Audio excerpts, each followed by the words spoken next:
Right, are we good? Are we live? I think we are. Hello all and welcome back to the Football Chat Live. Today we have the start of match week 2, obviously earlier, Croatia versus Albania. Fantastic game of football and thanks to everyone that tuned in there. Now we have Germany's second match as they face Hungary. This will be really interesting. I think watching Germany last Friday against Scotland as they opened the tournament was really interesting. Germany played some really nice football. Now it's going to be really interesting because they face a Hungary side today who weren't particularly good on Saturday, but we know they're a very decent side. In the qualifiers, they set up really well defensively. So today's going to be a new question. Can Germany break this Hungary side down in the same way they did the Scotland team? Because it is a different level of opponent. But I do look at what Germany were doing in that Scotland game, and if those same instructions and principles come through here, then I think they should be beating Hungary by quite a few goals. So it's going to be really interesting to see. I also think, obviously, with Hungary, they'll be wanting to prove themselves a little more. Coming into this tournament, a lot of people, including myself, predicted them to be dark horses because they are a really, really exciting team. But yeah, it just didn't really work against Switzerland. They weren't great, and I do think now they're at a bit of a risk to qualify. If they want to go through, they're going to have to beat Scotland. They'll be hoping to get some sort of result against Germany, which we know is really difficult. We've seen how good Germany are. And again, as I say, if that carries into today, then I think this Germany side are going to be ones to look out for this tournament because they were brilliant against Scotland. Once they prove that against stronger opposition, for me, that makes them, well, favourites at the moment. France didn't convince me. I thought France were really poor against Austria. And without killing Mbappe for the rest of the groups, then if they hadn't beaten Austria, I think they'd be in a really difficult spot. I don't think England were very good. I'm hoping they're better tomorrow night. Do join us for that. So, for me, Germany at the moment looking like favourites. I think Spain are up there.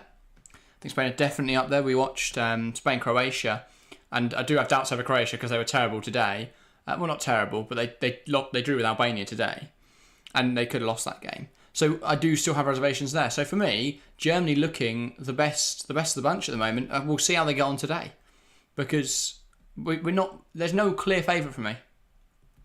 All the big teams won in their first game, but not convincingly. All the sides that were expected to do well in this tournament, Netherlands, Portugal, teams I haven't mentioned there, but they've also had that same thing where they've not played particularly well, but they've got a win over the line. Now, we'd expect those performance levels to go up as they sort of grow into this tournament, build into this tournament, but yeah, a bit of worry for me, I think, so far for those sorts of sides. So for me, Germany put themselves in a really strong position. If they continue in the manner they did against Scotland, then I think this game could be a lot of fun for Germany. A lot of fun. But yeah, should be interesting.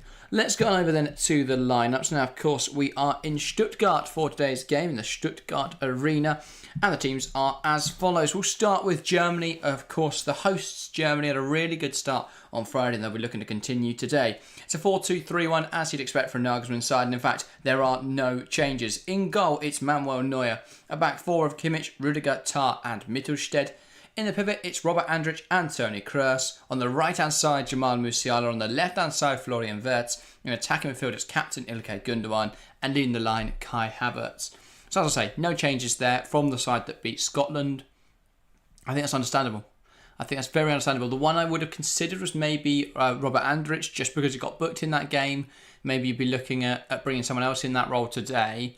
But other than that, I can't see any reason why you would change it. I think they played so well in that game. You'll have Nicholas Füllkrug having an impact off the bench again, you'd imagine. Brilliant goal from him in that first match. But yeah, I don't look on the bench and think there's anything that improves this side. Really well set up by Nagelsmann. If they play like they did against Scotland, Hungary are going to really struggle today. But let's have a look at that Hungary side. Then it's a 3-4-3 once again, and I don't think there's any changes to this team either. In goal, Petr Galaxy. It's a back three then of Fiola, Orban and Dardai. Across the four, Bola, Nagy, Schaefer and Milos Kerkez. And a front three of Salai, Varga and captain Dominik Szoboszlai. I was somewhat underwhelmed, very underwhelmed actually, by Hungary in that game against Switzerland. They got torn apart really. And I don't think 3-1 is very representative. Obviously that late goal from Mbolo coming probably because Hungary pushed for the game a bit more, or a bit too much. But they had nothing to lose in that instance. But I think that Switzerland were the much better side, which is something I didn't expect to see. Hungary just couldn't deal with Abisha, who obviously Switzerland uses that left wing back. He would invert then into midfield because he is naturally a midfielder, and that overload just caused so many issues for Hungary. They just didn't know where to go. And if you're getting foxed by Switzerland's modern and difficult to manage tactics, how on earth are they going to keep it tight against Germany, who are one of the most fluid one of the most exciting sides? For me, Hungary are really going to struggle here. I think if Germany are on their game, there is not much hope for Hungary. But I guess we will see. We've got about 7 minutes till kick-off, so we'll get into predictions in a bit. But yeah, Harry's saying should be a very good game. Hoping to see Hungary play much better. Yeah, they'll be hoping they can build on the promise that they had coming into this tournament.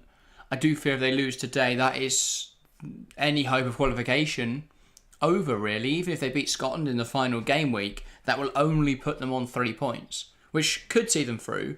But given the number of sides we're seeing already on to 4, or that will likely be on 4, you think of Group E, where you've got Romania and Slovakia, 2 sides that we expected to lose, already on 3 points. So that's going to be difficult to match. Then you've got, in Group F, I think we could easily see Czechia get to 4 points if they can beat Georgia and draw with Turkey. That would put them on 4. So I don't think 3 points could be enough this tournament at the moment. Potentially, it should be enough over Group A at the moment, unless Albania or Croatia can stun Spain or Italy in the final game week. But yeah, that's how it's sort of panning out. So I don't think 3 points is going to be enough. So for Hungary, they need to get something from this game for that reason. So Hungary, they were hoping at least for a better performance today, if not some sort of points away from this game, because I think their performance in that first game was very disappointing. As for Germany, this is a chance to prove themselves once again. They looked really, really solid in that game against Scotland, but again, it is Scotland. We're not sure how that performance level compares yet. If Scotland go and get a result against Switzerland tonight, then that makes what Germany did look even more impressive. But the fear is they won't go and do that. So, and I think that Germany here against Hungary have a chance to prove that they are serious favourites, or at least very strong contenders for the tournament. But yeah, and I think this Hungary side is really good. I was surprised in the manner they lost against Switzerland. Not necessarily that they lost, because I think Switzerland are always deceivably good. Like, they look like they're going to be awful. On paper, they have players that you don't see you only see every 4 years. Other than Jan Sommer, I've not seen any Swiss players. And you forget Akanji's Swiss. But you look at that team and they are really strong. But you sort of forget that. So I think that Hungary losing that game wasn't a massive surprise, but they were really poor there. They'll be hoping to up that performance. 4 votes in the poll and chat then. 50% saying Germany will win. 25% going Hungary. 25% saying a draw. Nick Knack, welcome to the stream. Saying afternoon. Good to see you, Nick Knack. Should be a good one here. Yeah, we've got 5 minutes till kick-off then, so I'm going to get into my prediction. I was almost right earlier when I said in stream chat it would be 2-1 Croatia. Obviously, sorry, I said 3-1 Croatia. It was 2-1. So very close there. Other than that, I've had a fantastic run of predictions. So I feel there's a bit of pressure on this, but I'm going to go Germany 3, Hungary 1. I think Germany will have similar success in attack, but Scotland are just a worse defensive side than Hungary. And so I think Hungary will limit a couple of them. I think Petr Galaxy makes a difference over Angus Gunn. which feels like the most obvious piece of analysis you're going to hear all tournament, but come on, Angus Gunn's not a very good goalkeeper. Gary onto the stream saying voted draw, fair enough. I mean, that would be huge from Hungary, of course. Now, says you'd think so, but they aren't playing Scotland this time. Oh, Harry's saying Germany should be pretty comfy today. Yeah, they'll be hoping so. Obviously, if Germany win today, that will see them through, guaranteed through. You'd imagine. I can't think of any way they don't. So, yeah, that'd be great for them. Obviously, getting through, that's the crucial thing. That'll allow them to rest up, obviously, in that final game week, and they'll go from there. I think they'll back themselves to go deep in this tournament. They really will.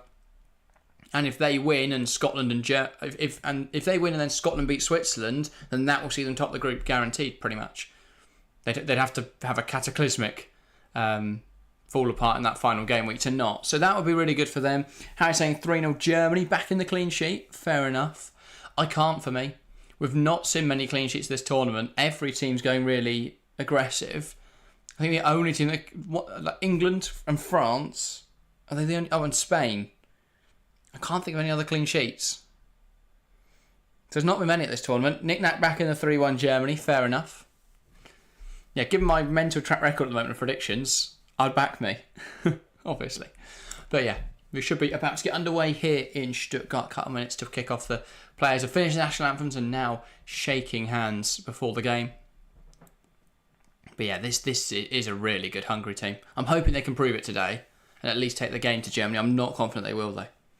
It now says if you can't keep a clean sheet against 10-man Scotland. Yeah, well, exactly. But to be fair, that was an own goal, wasn't it?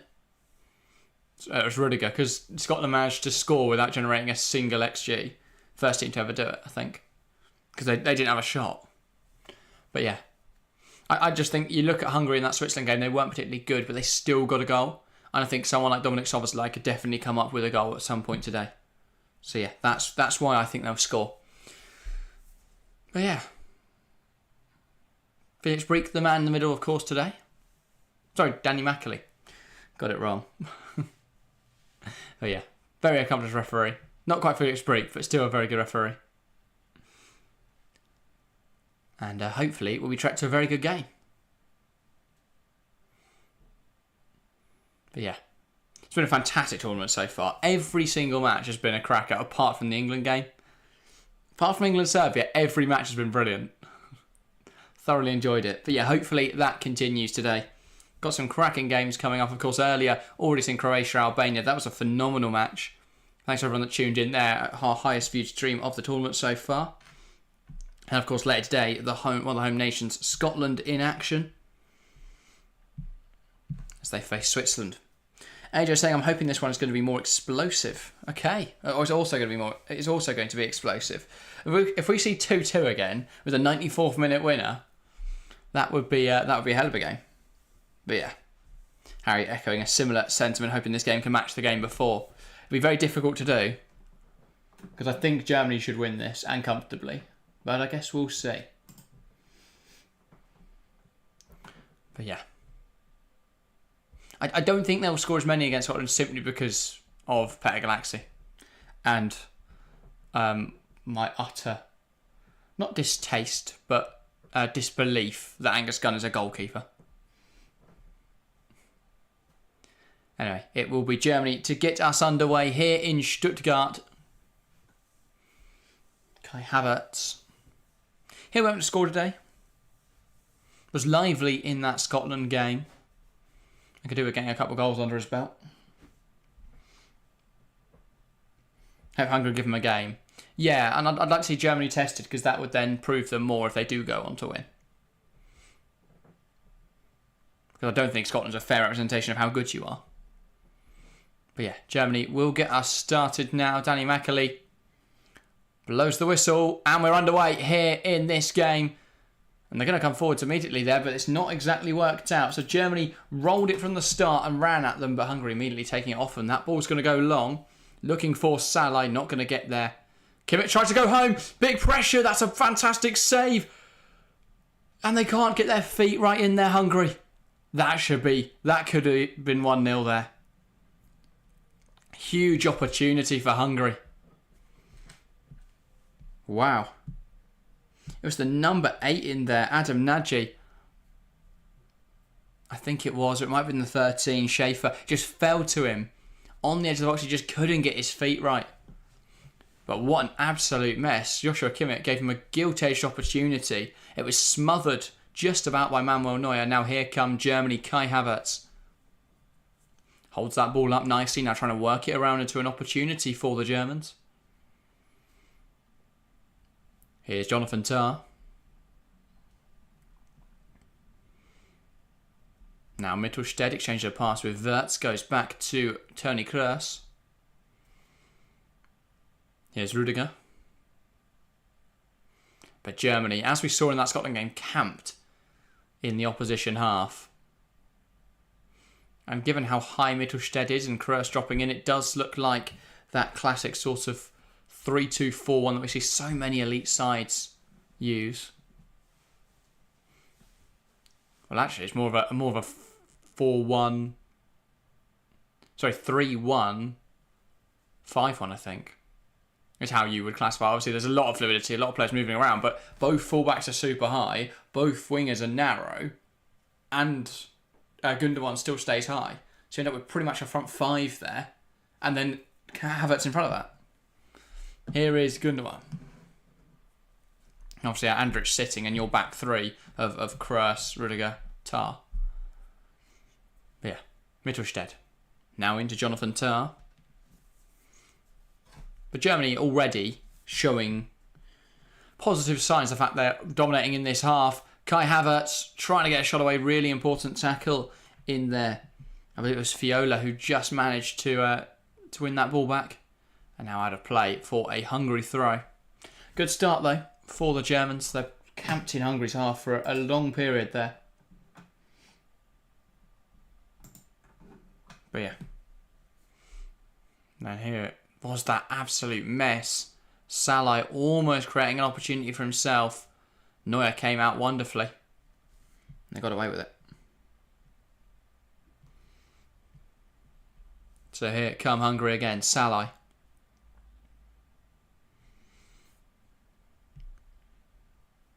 And Hungary in possession. Milos Kerkez now.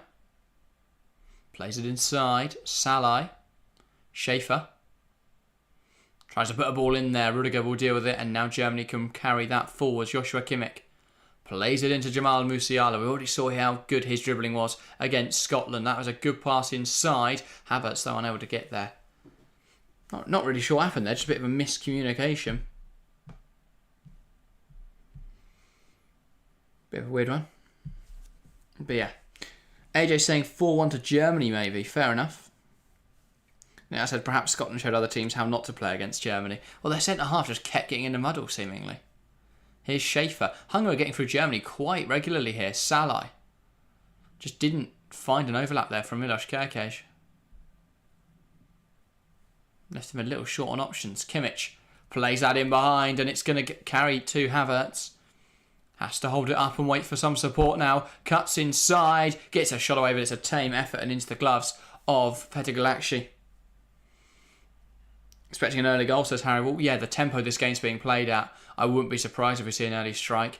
It'll either be Hungary to stun the hosts, or Germany will try to kind of put any fears to bed, any doubts to bed. But yeah. Yeah, says at least one of the German players should be top scorer after this game. Yeah, because they had 5 different goal scorers, didn't they, in that opening game? And we've not seen many players score more than once. Have we seen any? I'm trying to think through all the games now. I don't think we've seen any players score twice. Definitely not seen any hat-tricks. I don't think we've seen any braces yet. Crazy stuff. It's been a fantastic tournament. Here's Milos Kerkez. But he's going to allow Dardai to come and take that throw.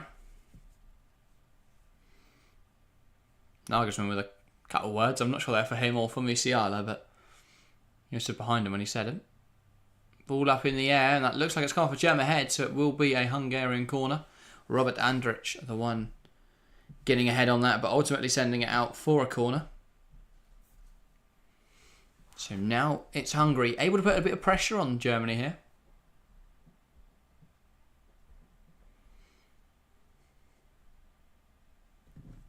As their big tall centre-halves enter the box. Willie Orban. Viola. To name a few. Varga, of course, as well, their striker. So Dominik Szoboszlai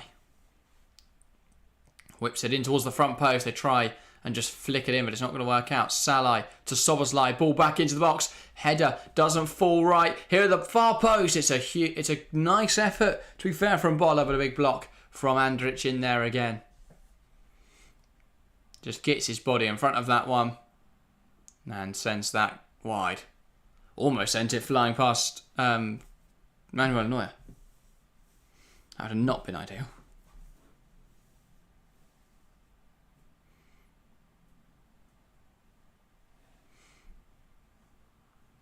So Hungary with another corner now.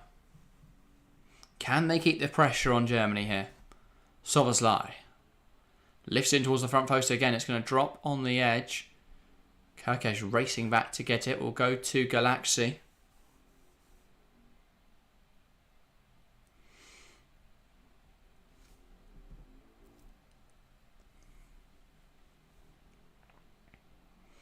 Flicked on well by Varga. Rudiger sending it long.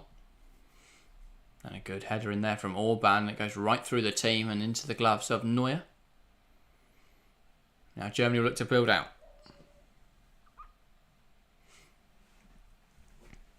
But yeah, a little underwhelmed so far by Germany. Not really been able to get on the ball. And they don't look comfortable. Hungary have come through them every time. And it's not looked too difficult for them to do so. Musiala drives inside here dangerously, tries to hack that ball through but can't. It's going to drop for Joshua Kimmich. And Salai fights for the ball. Unable to win it though. I think a little bit clumsy from both players in there. So to get tangled on one another. Florian Wirtz. And now as the ball from Germany moves from left to right, Kimmich suddenly gets back to his feet. Hungary, Varga tries to head it down. Szoboszlai able to get that fantastic tackle from Toni Kroos. And now Germany can settle into their shape once more.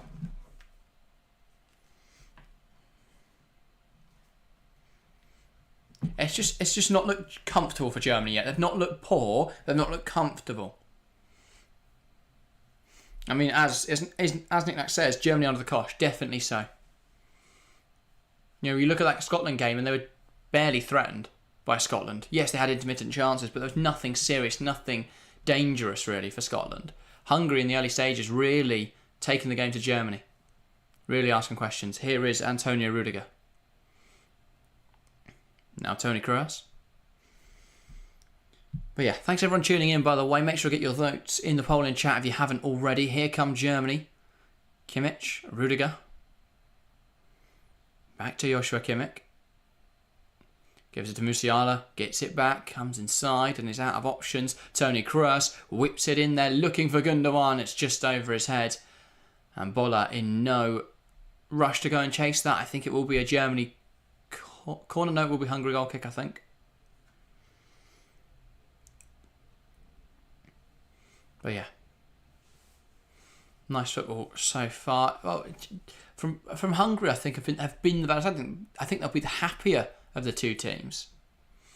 You look at the way they've come forward. They've played through Germany, which I think is the smart way to do it. If you try and play it long, if you try and just clear your lines and sit defensive, it's not going to work. Because Germany have such great attacking options, they're going to break you down eventually, as we saw with Scotland. And if you're trying to smash it long, there are not many defenders, unless Hungary sub on that Martin Adam bloke, who 100% looks like he owns an axe. If they sub that guy on, they might be able to challenge in the air. But nobody else is battling Jonathan Tah and Antonio Rudiger. It's just not happening. But yeah. Dardai. Now Orban, back to Dardai. Galaxy. Bola. Just sending that down the line. Varga flicks it on. Now here's Dominik Szoboszlai. The switch was on there. Drive inside now Varga, but he loses possession. Robert Andrić coming across well. Header there to be won. But it's not convincing. Out for a throw now for Germany. Andrić has been really good so far. Has had to cover a lot of ground, but he's getting involved. putting in some really important tackles.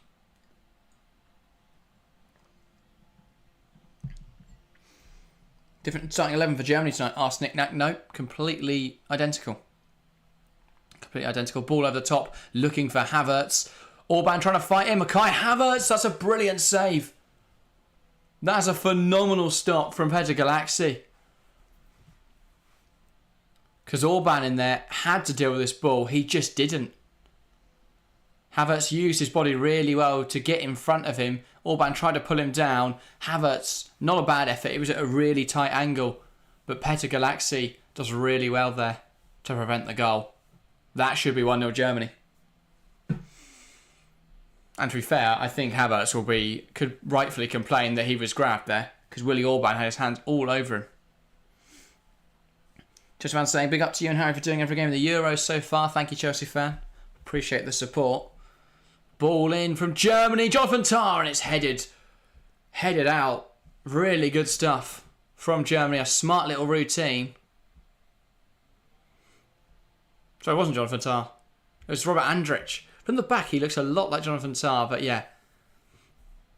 Puts it across, headed away by Bola. Now another chance for Germany. All good height to strike the ball from, yeah. Kroos with another corner here. And he'll whip it in. But it's just going to fall for Hungary to clear it. That's a bit of a cock-up from Kimmich. But he'll get away with it. Sorry, from Mittelstedt. Now Kimmich. Just waiting on the ball for Germany to get back into shape. Here's Toni Kroos. Joshua Kimmich. Andrich. Back to Kroos.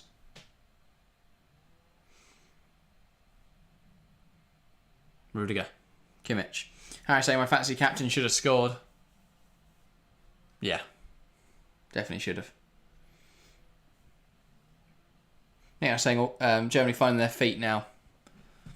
Exactly that. Wirtz tries to come inside there. Does really well to hold on to the ball, but apparently commits a foul.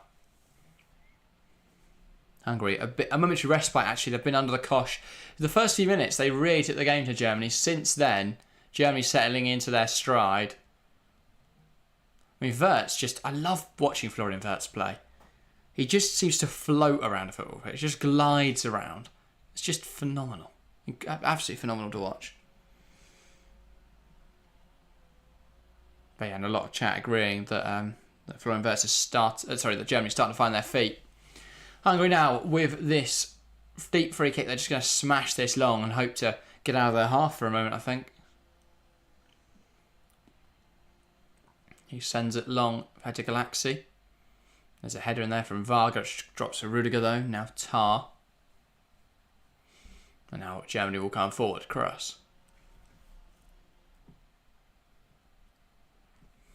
Mittelstedt back across to Toni Kroos. Here's Rudiger. Now Jonathan Tah. Kroos, here come Hungary. Bola. Szoboszlai. Down the line to Bola. Cuts it back. Here's Salai. Holds on to well. Strikes it well. Blocked by Kimmich. Here's Kai Havertz. Trying to carry it forwards. Goes to Joshua Kimmich. Tah. Now Jamal Musiala.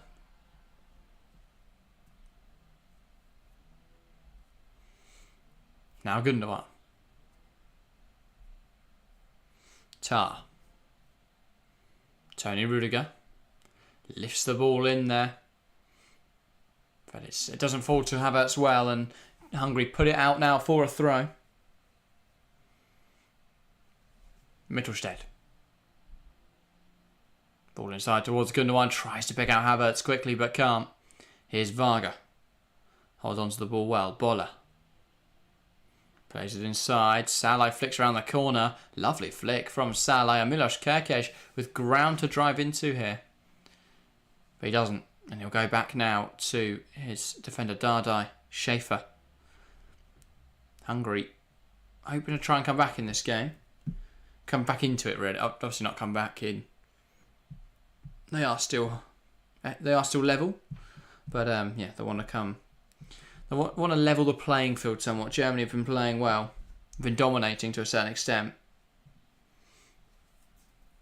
Hungary will be looking to threaten themselves. Dardai.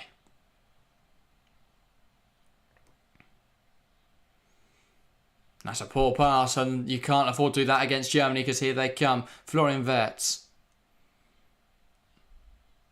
Now Jamal Musiala. Can he get a shot away? Musiala, it's blocked wide. Big chance for Germany. Goes a begging again. Fiola getting in front of that one. It will be a Germany corner. We've already seen them threaten from these sorts of set pieces. Can they do it again here?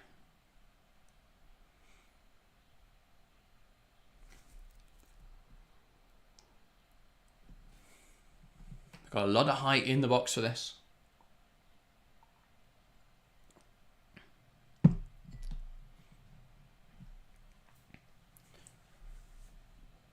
So Tony Kroos puts it in towards the front post again. It's headed up in the air. And headed away. And here come Hungary. Salai. Trying to carry the ball forwards. Germany getting numbers back quickly here. Hungary not really coming forwards. And so they smash it back. I find it weird. Hungary just aren't willing to even try and break away on the counter.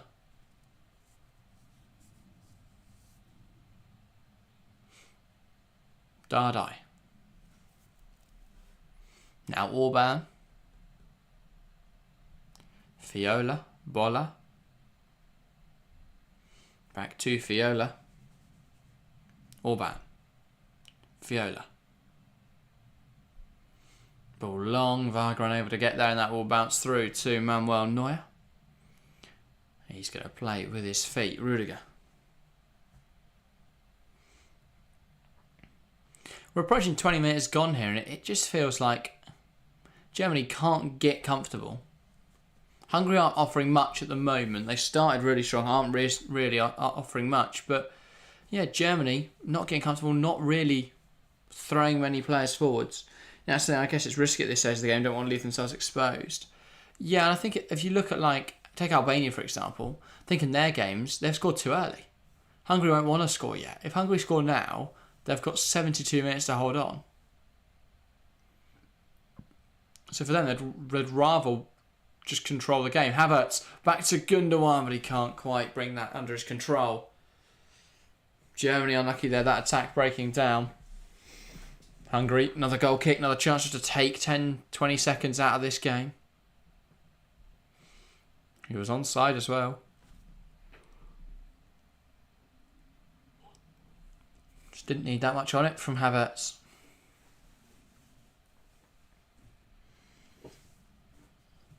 Chelsea fans saying, big team might go in for him this summer, but I don't see them selling him. Who are you talking about there, Chelsea fan?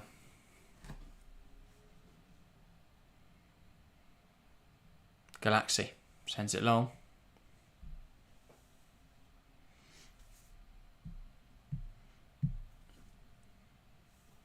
And there's a nudge in there from Varga. It is a free kick for Germany. Kimmich. Rudiger. Now Jonathan Tah. Here is Florian Wirtz. Inside to Andrich. Kroos. Andrich.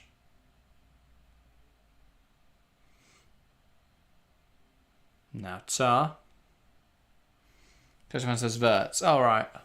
Yeah, I don't really see... The problem is a lot of sides just don't have 90 million sitting around. Because they don't have... Either they don't have that much... They can't afford to spend that much on one position. Or FFP restrictions, really. But... Yeah, I think Wirtz is a phenomenal footballer. But also, I'd argue, why go? He's going to have Champions League football next season with Bayer Leverkusen. They're going to be defending champions in the Bundesliga. He can give it another season. He's still going to play for a massive side. Ball in behind... He's got time on his side for that, so might as well see where Bayer Leverkusen go. If they, you never know, they could go deep in the Champions League this year. We've seen how unbeatable they've been, apart from if your name's Atalanta and you're managed by Gianpiero Gasperini. Ball played through, Havertz unable to get there. So that will be a Hungary goal kick. Nick now says, for his development, he'll be better off staying at Leverkusen. Yeah, probably true that. And why would he leave? I don't really see Leverkusen falling apart in the way that we've seen other surprise winners do. Like, take Napoli, for example. When they won the Scudetto last season, well, the season before last now, a lot of people thought that they'd go on to dominate, they'd be really good in the Champions League, stuff like that. And then they fell apart. And they didn't even lose that many players. They lost Kim. They didn't lose the whole... they lost Kim and Jay. That's about it.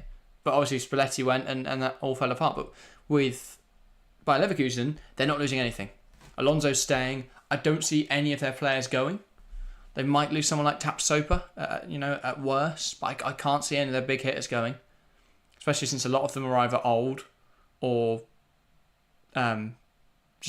not quite the level you'd want.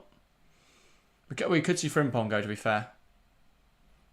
Which could be a big miss. Here's Musiala. Tries to break it with Gündoğan, but that's not quite going to come off. He's still fighting for it. Keeps it alive here. Chance for Musiala. Goal for Germany. It's a little bit messy, but they don't care about that. Germany 1. Hungary 0. Jamal Musiala doing the business. Hungary just couldn't clear their lines. Couldn't deal with the ball. And eventually, Musiala getting it over the line. Germany 1. Hungary 0. But yeah. No surprise there. A deserved goal. He's been really good this tournament, Musiala. He was phenomenal against Scotland the other night. And well, already on the score sheet in this one. Germany 1, Hungary 0. And what's been coming? Hungary have been a little bit all over the shop the last few minutes. They were strong in the first 5-10. Since then, it's been a bit of a mess. There's an argument for a foul in there, I think, but it's not going to be a very strong argument. Did Gündoğan bring down Orban here with too much force? I don't think so. He has time to do something other than what he does with the ball. Galaxy could jump on it. Instead, he just tries to protect the shot. He spills it. For me, way too much time passes between the foul, the potential foul, and the goal. I mean, they're going to check it here. I wouldn't be surprised if it is ruled off. For me, that would be a bit of a weird one. Because even if you think that's a foul, I think it stands. Yep, Germany 1, Hungary 0, we're back underway. Fair enough. Even if you think that's a foul, though, I don't think it impacts the play enough. Orban could have put it out. He tried to keep it in rather than concede a corner. Why? I don't know. Galaxy could save it. He decides to just pass it back to Germany. Why? I don't really know. Milos Kerkez, apparently that is a clean tackle. No, it hasn't been given a free kick. Yeah, let's just keep us all over the place. But yeah, I don't really know what Galaxy was doing there.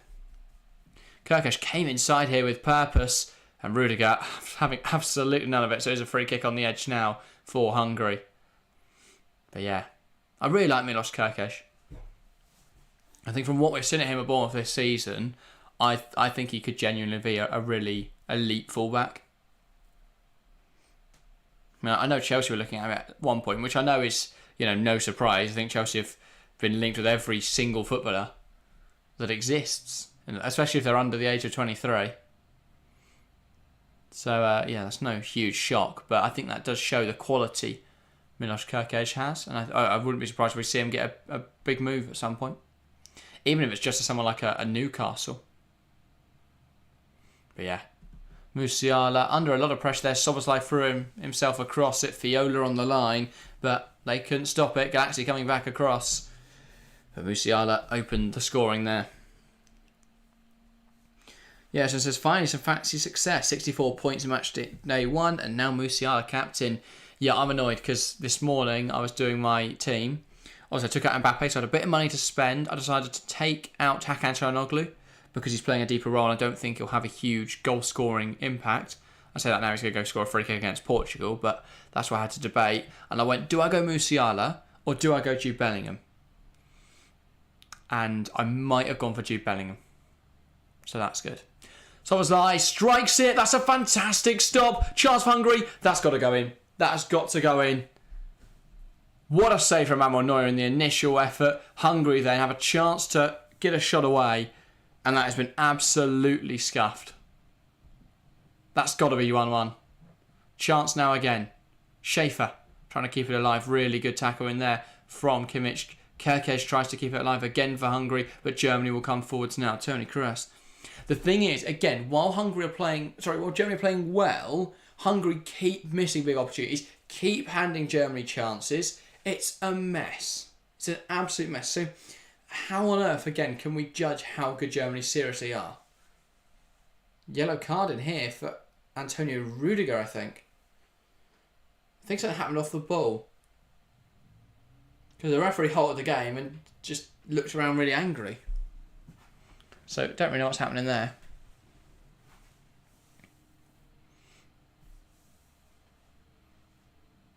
I think it might have been a foul on... So let's see that Solskjaer free kick again. Really well struck. Neuer saves it wonderfully. But it drops there. It drops for... I think it's Varga, the striker. He just doesn't... I don't know what he does. I don't know what he tries to do in there. Drops now for Gündoğan. And that's well blocked by Willi Orban. But every time Germany come forwards, they look like scoring. And again, I think we said the same thing on Friday night. But that's the biggest praise you can give this Germany side. They always threaten. They always look like they're about to score. But yeah, Varga. Jesus Christ, mate. Should be 1-1 there. Header up in the air from Andrich Musiala. Varga now plays it across, and here come Hungary. Viola. Bola. Nagy tries to play it inside. Not out wide, so Germany winning it back, and then there's a foul in there. Nagy bringing down... is it...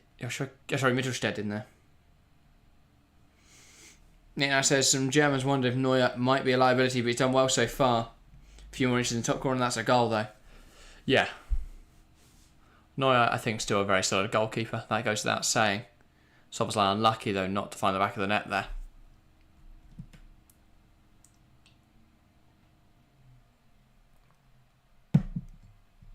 Nick says Hungary responded well to going a goal down. Yeah, because we have seen a few teams at this tournament, Scotland, drop their heads when they concede. In a way, Albania as well. I know they got a huge result today, but if you look at that Italy game, as soon as they conceded to go level again, they sort of capitulated. I guess you could say the same for today. 1-0 up, went 1-1, then suddenly 2-1. They got it back in the end, but still. Here's Kerkez, plays the ball across Szoboszlai, and it's a fantastic effort, but it's blocked, and he is so furious. But Germany riding their luck at the moment. Hungary having chances, Germany getting away with them. Szoboszlai brought this down so well.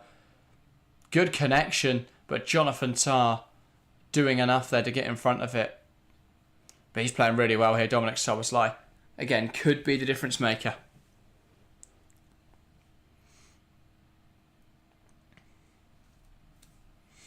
Szoboszlai. Ball in at the near post. Cleared away. Struck by Bola. It's blocked. Nagy. Hungary looking great, says AJ. This is the thing. I think I have no idea what they did against Switzerland. Because I said they're my dark horses for a reason. They are a really decent team.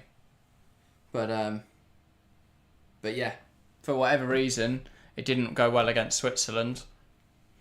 But this game, they are fighting at least.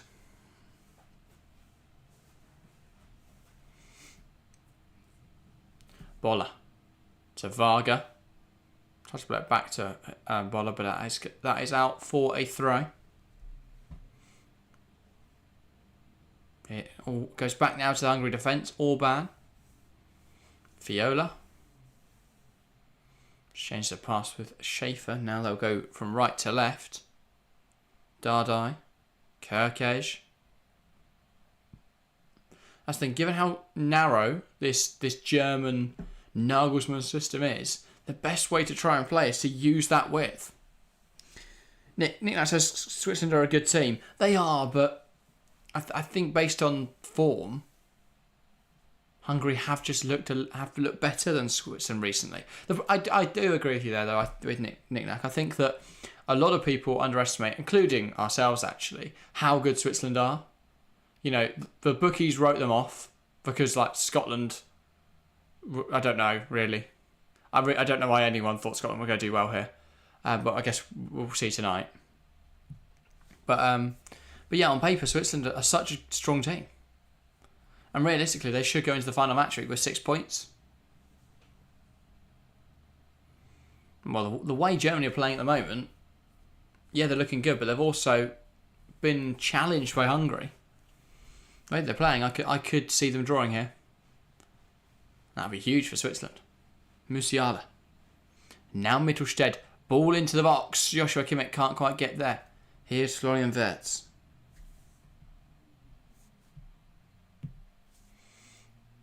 Rudiger. Kimmich. Wirtz. Here's Rudiger. Gearing up to strike that one, but he'll now go across to Joshua Kimmich. Rudiger. Tar plays it in behind. Kimmich not able though to get there. Really good defending in there from Dardai. Hooking it out. Just one says Jack, no, Switzerland are better than Hungary. Fair enough. I think on current form they're not. I think in terms of individuals, in terms of personnel, you'd say they are. I still don't really know how on earth Switzerland are scoring goals. Because I look at that attack and I don't see anyone of great quality. But Dua played well in that game. Rimbola came off the bench. That was nice to see him score after so long out. Such a struggle with injuries. I'm glad he's was able to get to this tournament. Nice exchange of passes here. And then unable to get there is Ilkay Gündoğan. So that will be out for a Hungary goal kick. Yeah, it says Germany, Switzerland will decide who tops the group. Well, only if Switzerland win later. You never know. But yeah, I agree with you there. Knick-knack. I think Scotland might get another embarrassment tonight. As I say, no idea where those Switzerland goals came from. Who's the other player? Oh, Abischer. What a hell of a strike that was as well, by the way. But again, you look at that attack and there's not many goals there. I don't know how they scored 3 against Hungary. I think Hungary, looking back, were really disappointed. Because if they played like this, like they have this evening against Switzerland, I think they'd have had a better time of it. They just didn't get shots away. Just a bit too defensive, I think. Here, though, 60% of the ball for Germany, 1-0 up. I think they'll be happy with how it's going, but there will be elements that I think Nagelsmann will be somewhat frustrated by. Somewhat worried about. But yeah. Here's Kroos. Rudiger.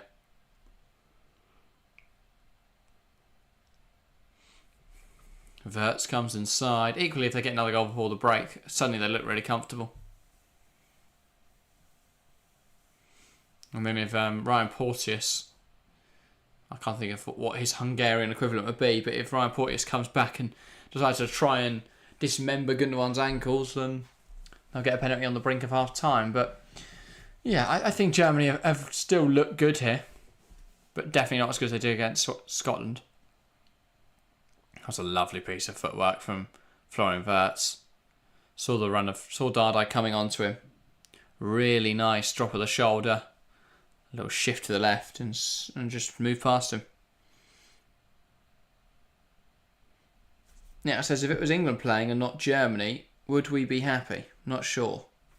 Well, I still think Germany played quite well though.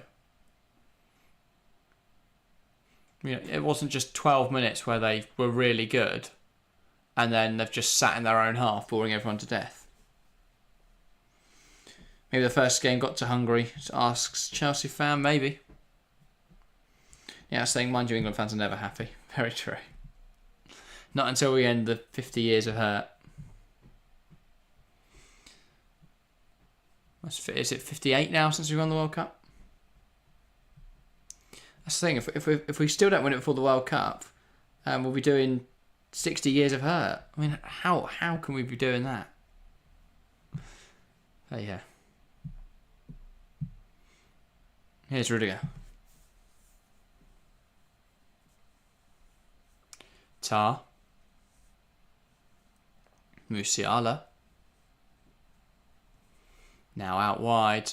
Ball into the box. It's up in the air and it goes over the bar, and that is out for a Germany corner. It's Milos Kerkez who won the header in there. Did really well actually to beat Joshua Kimmich in the air.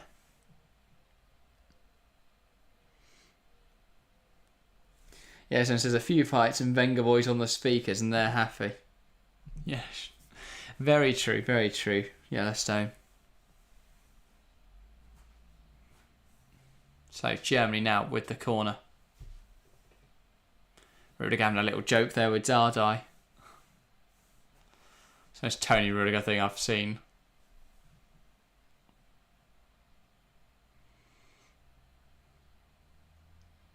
There we go. Germany with another corner. Toni Kroos whips it in there and it's headed away. Falls on the edge, but it's not a great strike from Mittelstedt.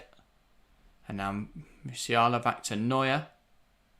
Plays it wide. Kroos is lifting that wonderfully to Florian Wirtz. Now Havertz.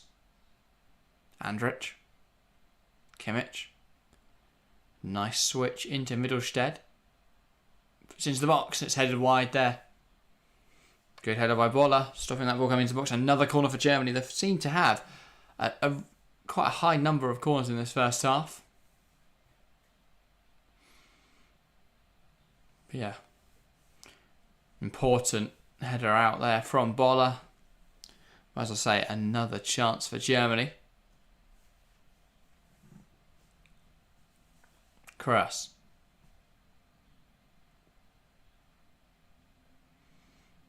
Ball in, and it's headed down. Mittelstedt. Kimmich. Tries to take on the centre half. Sorry, Schaefer. Here's Tar.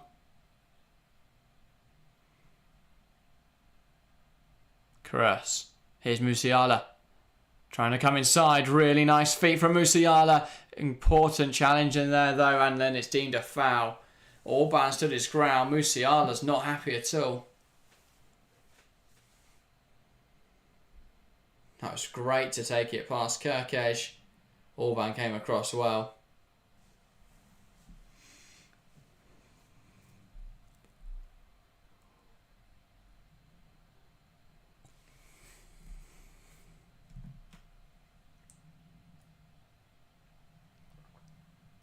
Musiala, says Yellowstone. The way he's dribbling, it's not Messi-esque. I love his dribbling, but yeah, it's not Messi. The problem is he's not diminutive enough. Florian Wirtz is a bit more Messi, even then. Doesn't look the same, does it? Nobody can dribble like Messi. Just the nonchalant manner to which he played the game. Still plays the game, to be fair. Just nobody watches the MLS.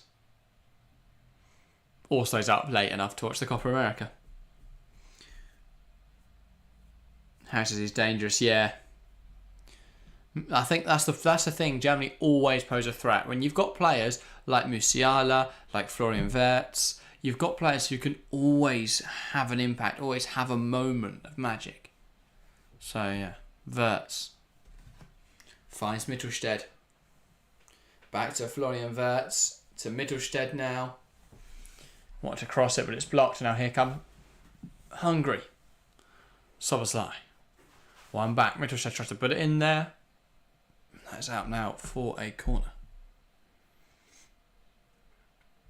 Guy says no joking allowed. It's serious business here. Very true. Just found making a joke. Not allowed. As Gary says, he's always incredibly serious.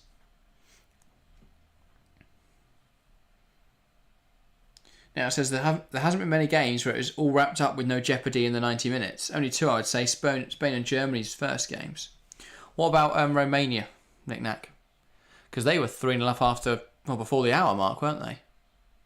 I know Ukraine still came forward, but realistically they weren't going to win. Out for another corner, by the way.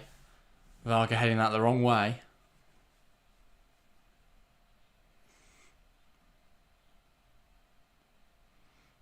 So we have to wait while Toni Kroos gets over to the other corner.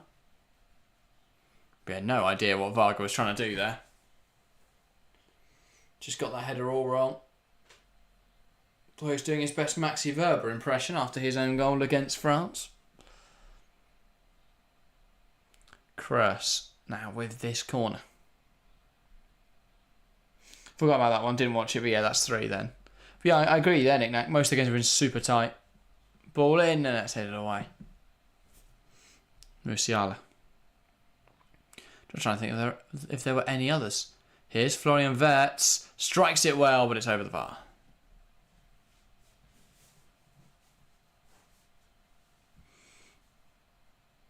Yeah, Wirtz just carrying that ball forwards nicely. Once again, Musiala. A foul left on him there by Varga. Hungary have tried to build out, but it's back in Germany's possession. Andrich. Kroos. Andrich.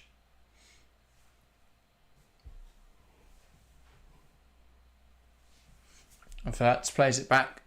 Gündoğan. Now Rudiger.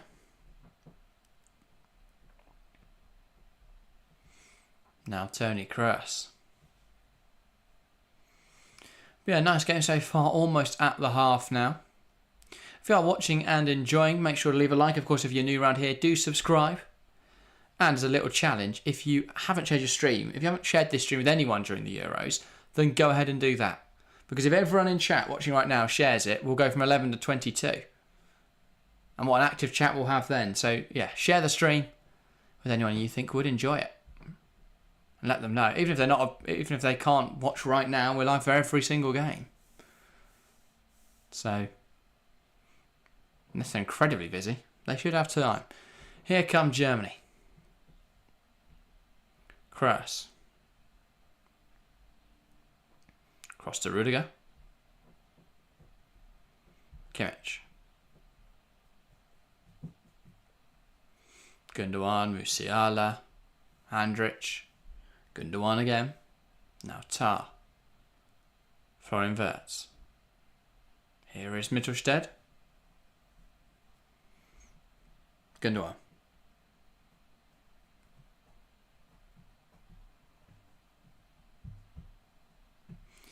Jonathan Tar. Here is Rudiger. Kimmich. Rudiger. Picks out Gündoğan.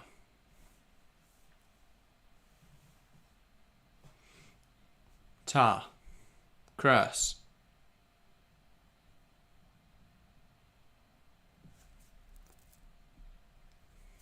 Rudiger. Musiala. Here's Toni Kroos.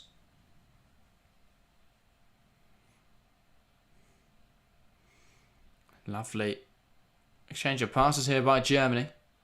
Florian Wirtz. Jamal Musiala. Oh, I thought that was in. I thought that was in there. Caught that nicely, and it looked like he might have just found the top corner. And the way, because obviously it hits that side netting, the way the net riffled, I thought he'd buried that. Wirtz passed it to him. He managed to get that out of his feet really well, actually. Under a lot of pressure, it's a tight angle. Almost finding that top corner, Jamal Musiala. He is looking incredibly dangerous today. I'm not sure who said it in chat. Someone says he's looking dangerous. Wonderful player. He did take a deflection as well, so Toni Kroos will whip a corner in now. It's another disappointing effort. It's not a goal, ask us, Nick Nack. No, I know. I thought that was in as well, Nick Nack. Very close though, very close indeed, AJ. Here come Germany. Kroos. They're camped in Hungary's half again here, the Germans.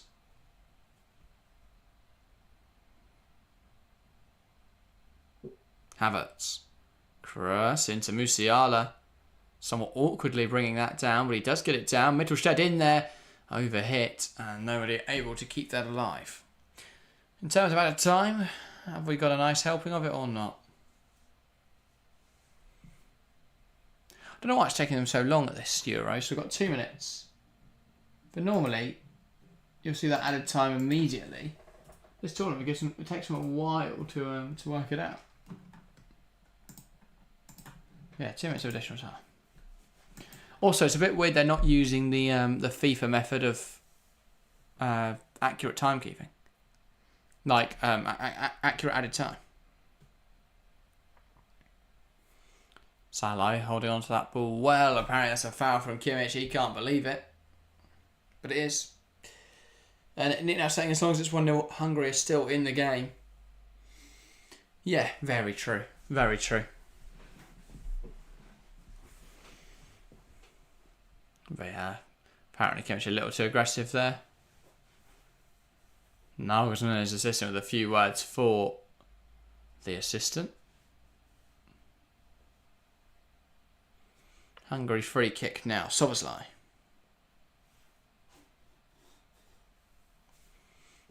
Ball in, headed on, and that's saved, and it's turned in. Apparently offside. Salah has scored there, Salah, but it is offside, I think. We'll have to look. Question mark. It's obviously it's when. No, he's on. It's when Szoboszlai plays the ball, of course. Or is it when that second ball is it touched in there?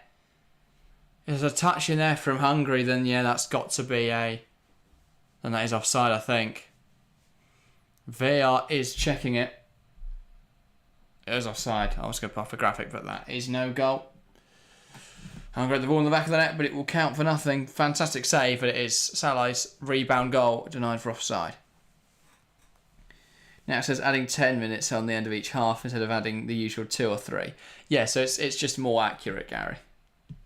To answer a question about the FIFA method, they've put it on as much as has been stopped, or as close to as possible, to try and cut down on time wasting.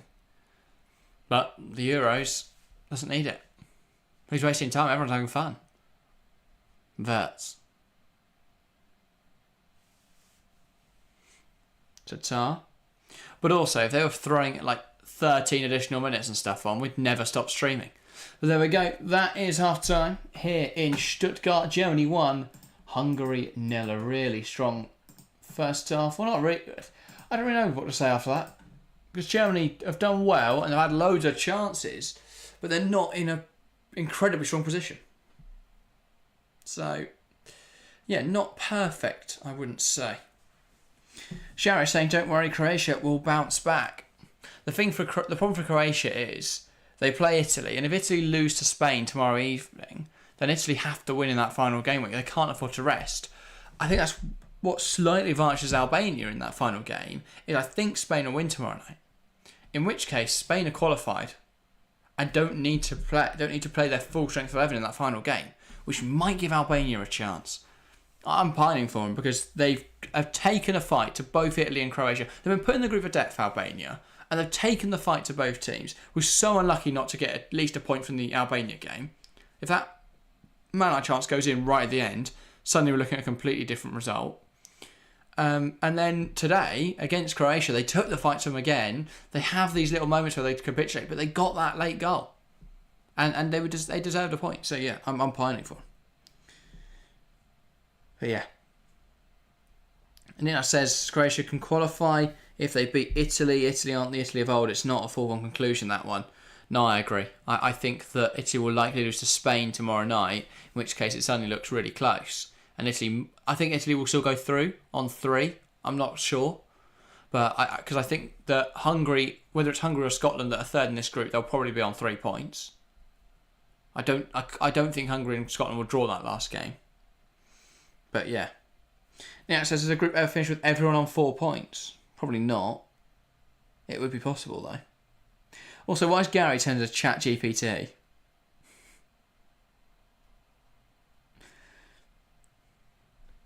I mean, I'm loving the information, but yeah. Shara says, I mean, imagine Albania qualify and Italy or Croatia or even both in a rare scenario go out. Well, it's possible, isn't it? Obviously, if Albania were to beat Croatia, if Albania were to beat Spain, Spain beat Italy tomorrow night, and then Albania beat Spain and Italy and Croatia draw, theoretically Albania could go through if Spain have put enough past Italy. And if Albania score enough goals in that final game against Spain, they would go through second. It would be more difficult to see Italy go out as well because they'd be on 4 points. So unless we see every other group have someone on 4 points and better goal difference, Italy would still likely go through. So that's why I think it's very difficult for Italy to not go through at this, because they won that opening game in quite fortunate circumstances. That's Gary GPT to you. Fair enough. You can't chat to him. It just tells you information. Yes, and says, scary if it turns hostile. Very true. Very true. But yeah, looking at that first half then, I've just got so many question marks over the goal. I love Ilkay Gündoğan not giving up there to keep fighting for that ball. It definitely wasn't a foul on Orban, but Orban's just got to scoop it out for a corner. Then Galaxi's just got to go and claim it. It spills out. Gündoğan passes it across and Musiala scores, but it's just so messy from Hungary. And other than that, Germany have had chances, but they haven't put them away. They could be level here, Hungary. They could have scored as well. It's just, yeah, how different this half could be if Hungary took their chances and didn't give Germany an obvious, a clear-cut opportunity. But yeah. It says Spain tactically should let Albania beat them because otherwise they could end up playing Italy in the final.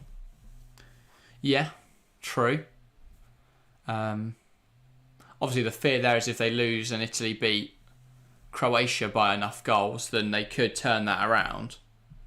But they could end up topping the group. But yeah. I don't think Spain would deliberately lose a game to try and worsen the competition, but you never know. Maybe if they beat Italy by enough goals, they might. But yeah, and Albania will obviously be desperate to win that game. I think that's the thing that could do it for me. Albania will be desperate to win, and then there'll be nothing on the line for Spain, so they would get through either way. Now it says in terms of chances created, it's been very even. Yeah, to be fair, Hungary have had chances, they've just not taken them. You look at the stats from the first half, 72% of the ball for Germany. Absolute dominance in possession. But 8 shots to 7. They've had a lower XG, 0.66 compared to 0.75. And then both have had 2 big chances, statistical big chances. So, yeah, it's just that Germany took one of theirs, missed the other one, and Hungary missed both of theirs. But yeah. And, Kai Havertz definitely should have scored this chance. Galaxy with a huge save, but I feel at that sort of range, that's got to go in. But yeah, Germany as well yet to have a shot off target, which is quite phenomenal. 3 shots on target, the other 5 have all been blocked. So, that's the thing for me. If you look at the Scotland game as well, their accuracy is so good. Like, players like Wirtz and Musiala, they're not having wild shots that are going anywhere. Unless a player's jumping in front of it, it's on target. So, yeah, I think that's probably a reason why Germany are scoring so many goals.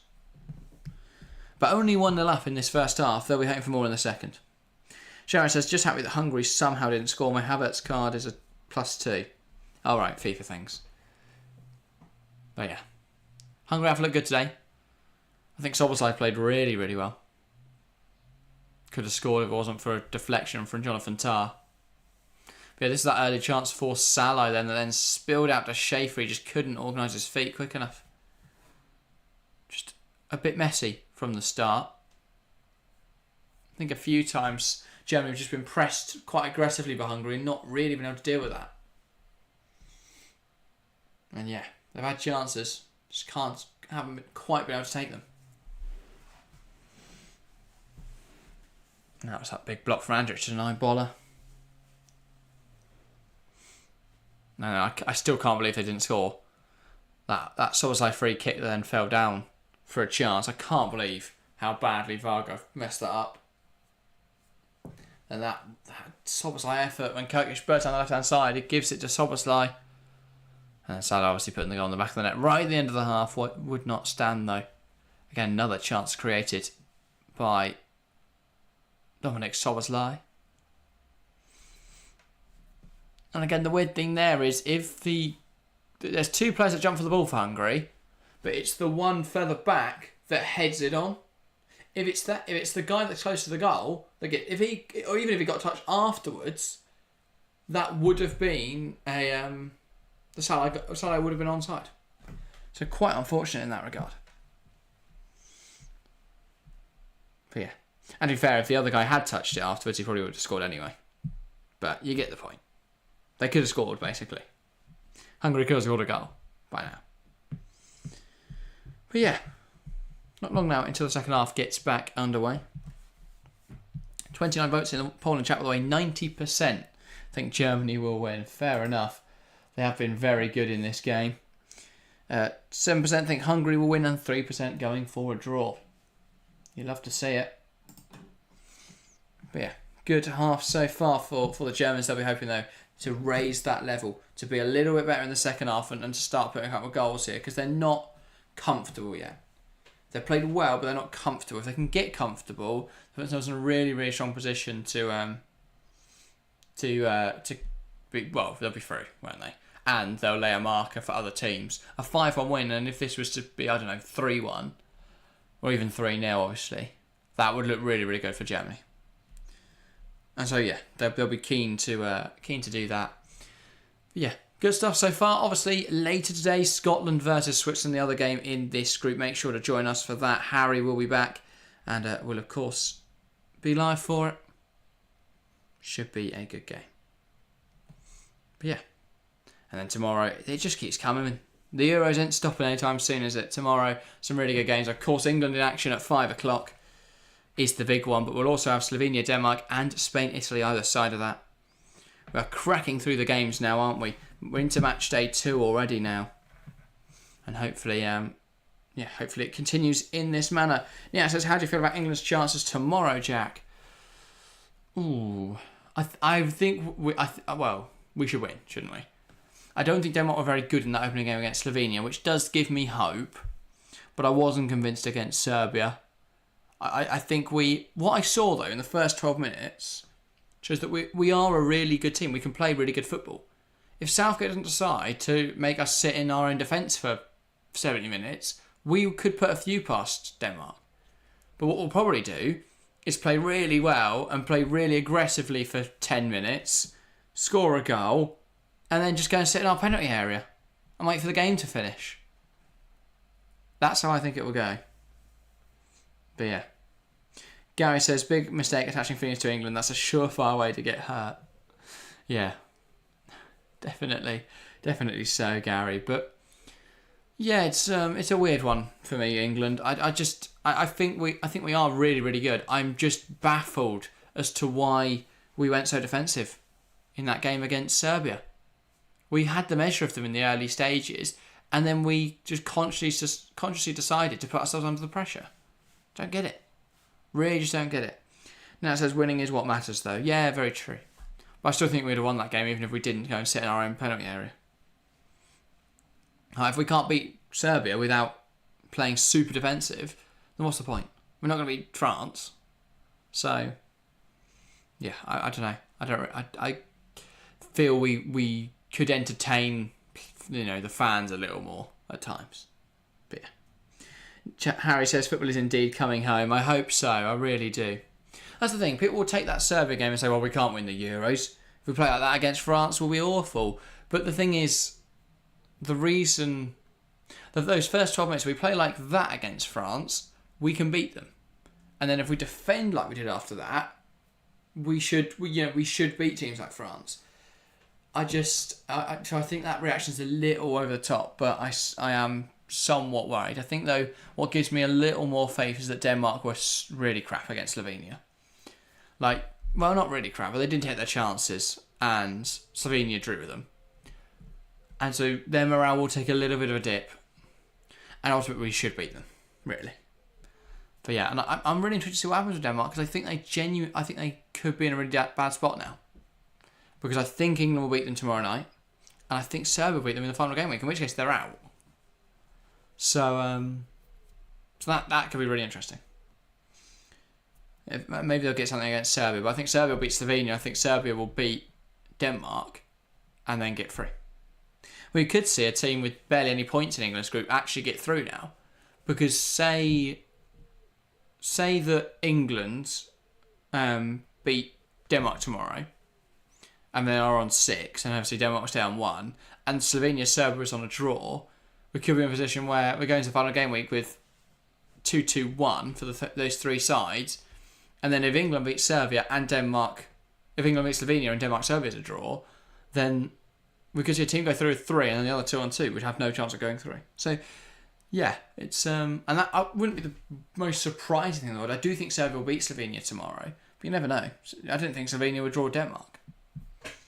But yeah, bit of an interesting situation so far.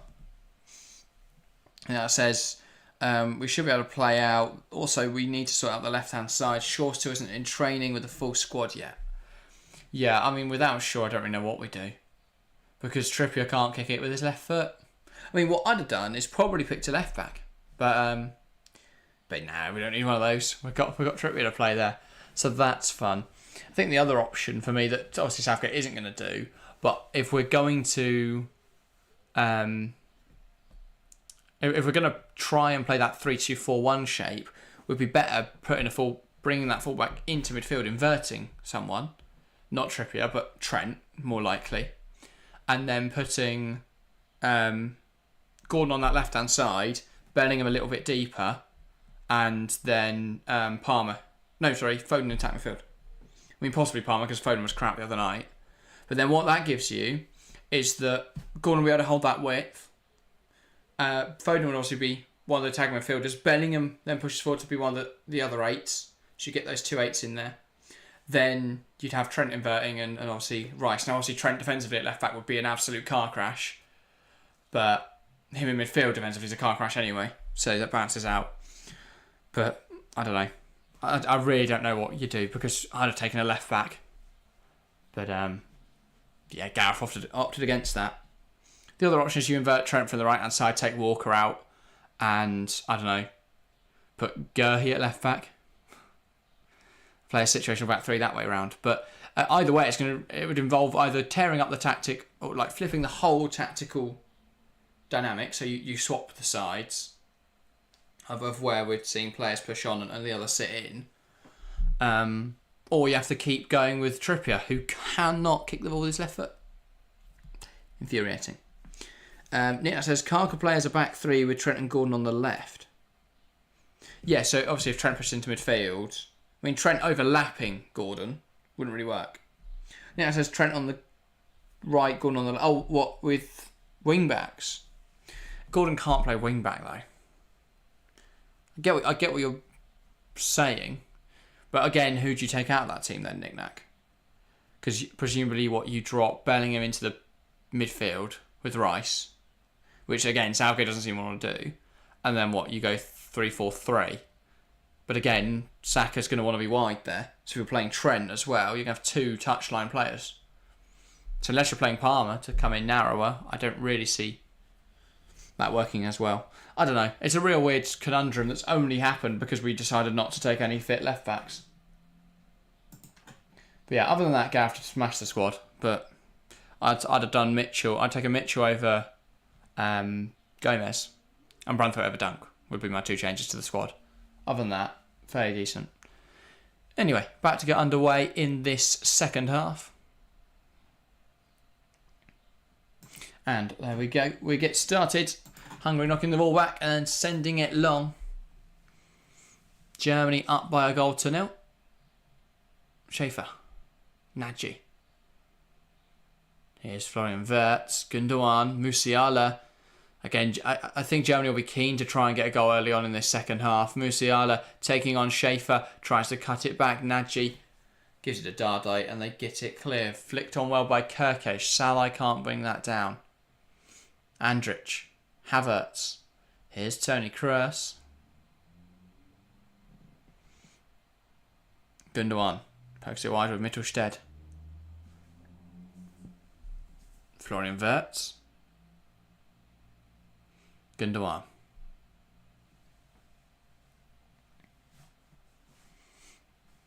Antonio Rudiger strikes it well, and that's blocked by Willy Orban and out now for a Germany corner.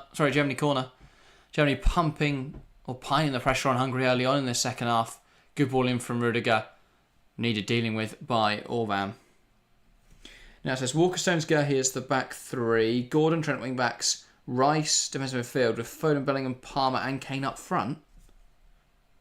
So Rice incredibly isolated in there. Ball in, headed away.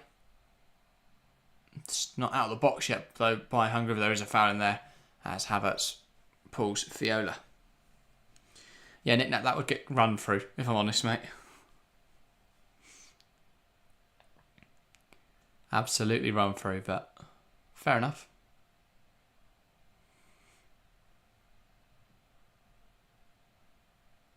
Anyway, Hungary goal kick. Unless you're going to put Bellingham out of possession as one of the two midfielders, and then when we push forward, keep Saka in there. When we go forwards, Trent comes into midfield. Bellingham pushes on into an attacking midfield role, and Saka just holds the width. That would work slightly better. But then I have no idea where Gordon's playing out of possession. Or Walker. But yeah. Other than those two major problems, I don't know, it's really difficult to work out. Again, the easy option is find a left back.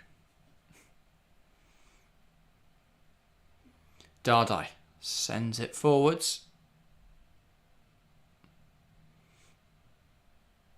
Here's Dominic Szoboszlai. Schaefer. Now Kirkesh. Blocked well by Joshua Kimmich, and that is out now for a Hungary corner. Getting the two mixed up because obviously Hungary in white tonight, not their traditional colour. Germany in pink, definitely not their traditional colour. But yeah.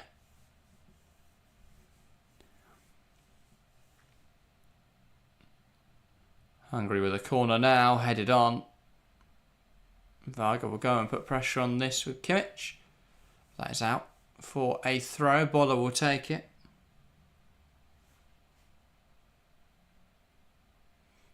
Not sure where he's going. Oh, it's a Germany throw. I did think it was a Germany throw. I don't really know why Boller left it. But yeah. Here come Germany.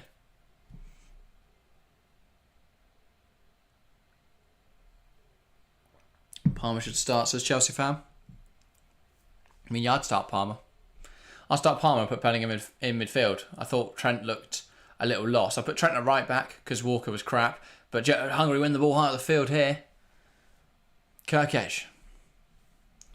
Trying to create an opportunity here. Now Szoboszlai. Driving it forward, Schaefer. And him and Andrich fight for the ball. Andrich fouled in there. Now it says if we go deep, Palmer will get plenty of game time, I think.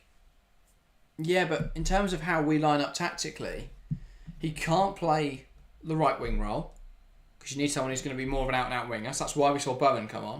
You need someone who's going to be more of an out-and-out winger. He can't really play the attack midfield role, I don't think. I think he'd do it okay. We saw him play okay there for in the friendly against Bosnia. But for me, you can't take Bellingham out ever. I know we subbed him out for Mainu the last game, which was a bizarre choice. I really don't understand why Mainu is so loved by Gareth Southgate. I think Wharton is a much better player. Especially, and in the attack midfield, I'd rather see Palmer get minutes. But yeah, again, it helps to play for Manchester United, really. Look at the way Rashford got so many opportunities in the England team. Despite the fact he's not really played well for the last, 2 seasons now? He was okay last campaign. I don't think he was particularly, phenomenal. And the season before last, then last season, just absolutely awful for United. United bailed out so often by, the most random things. I mean, often by Bruno Fernandes. But, yeah. I'm intrigued to see United next season. I really hope that the expected performance finally comes true. Because they can't keep overperforming the way they do. Annoys me so much. Because they play crap constantly and get away with it. We just need them to have a really bad season. So they keep having, meh seasons. But I'm just fed up of United fans. Put them in 12th or something. With Ten Hag. Give him a proper awful season. Here, Germany on the ball now, though. Really go. I have an awful feeling that Ten Hag's going to finally work out how to be good tactically. Because he is a good manager. And if they do invest in actually good players who are the profiles he wants, I think I think he could work at United. But last season he got it all wrong, tactically. And they just got super lucky. The only games he coached well in were in the FA Cup. The game against Liverpool, which is a bit of a mad one. Ball in from Rudiger, headed away. He coached that really well. And the game against City in the final. Even Coventry in the semis, they were absolutely crap. They almost lost that. Here come Hungary. Salai to Soboslai. Plays it wide. Schaefer tries to carry it forwards. Now here come Germany. United can't get any worse, surely, says Nick Nack. Well, I wouldn't be so sure of that.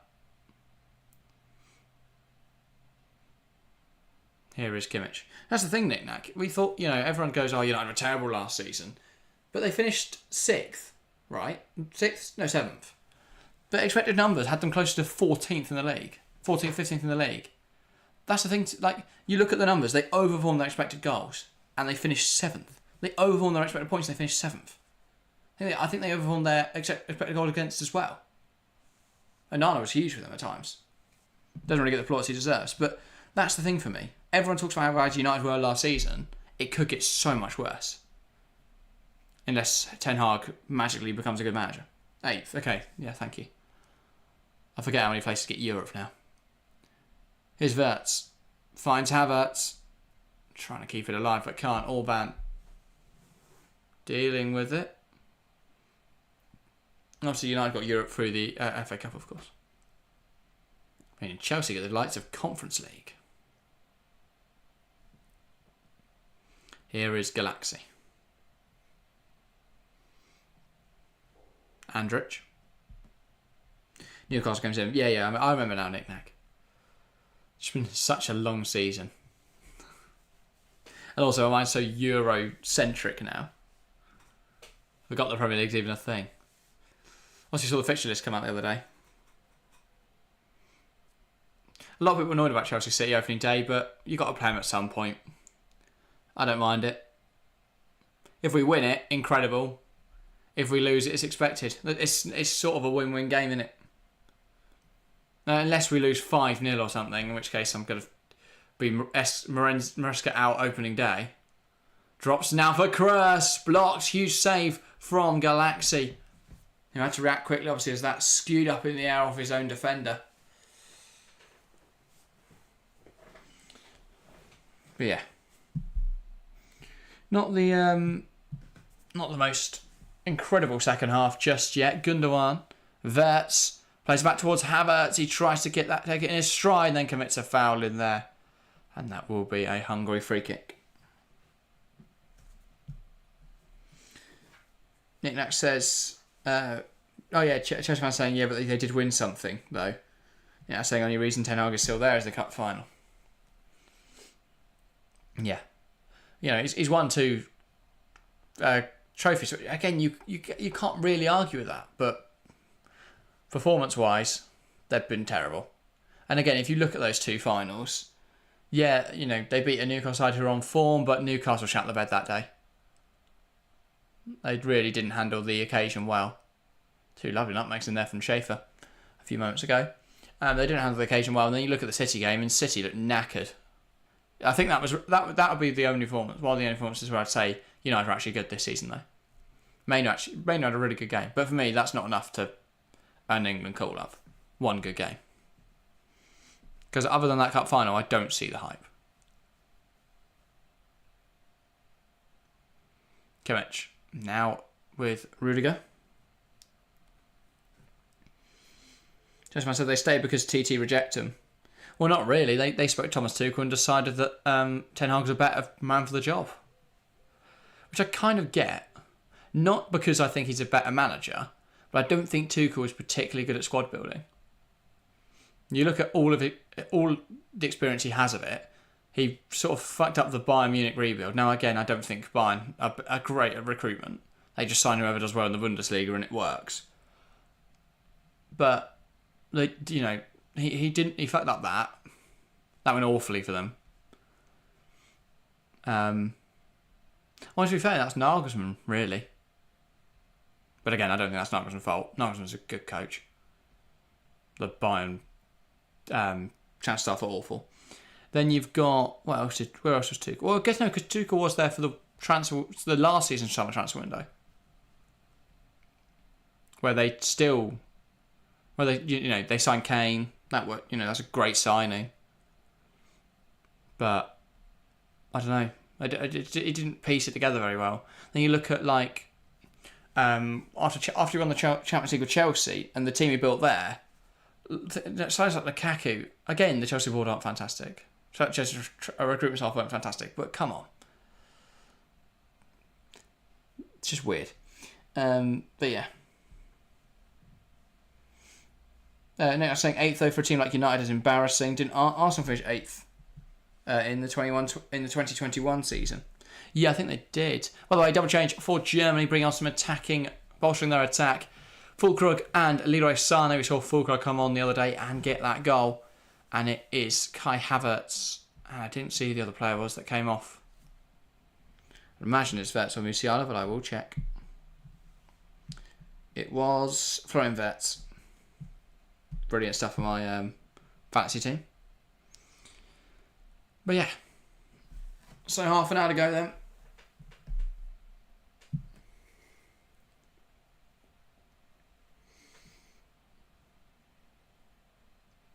Neuer.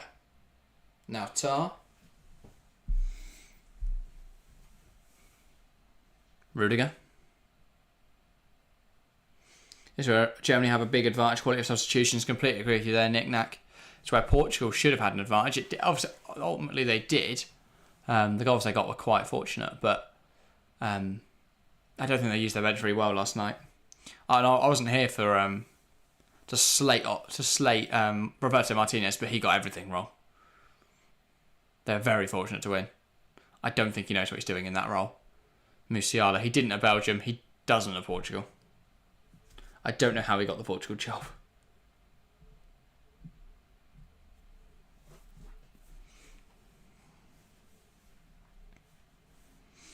Justin says TT did reject him though, sorry.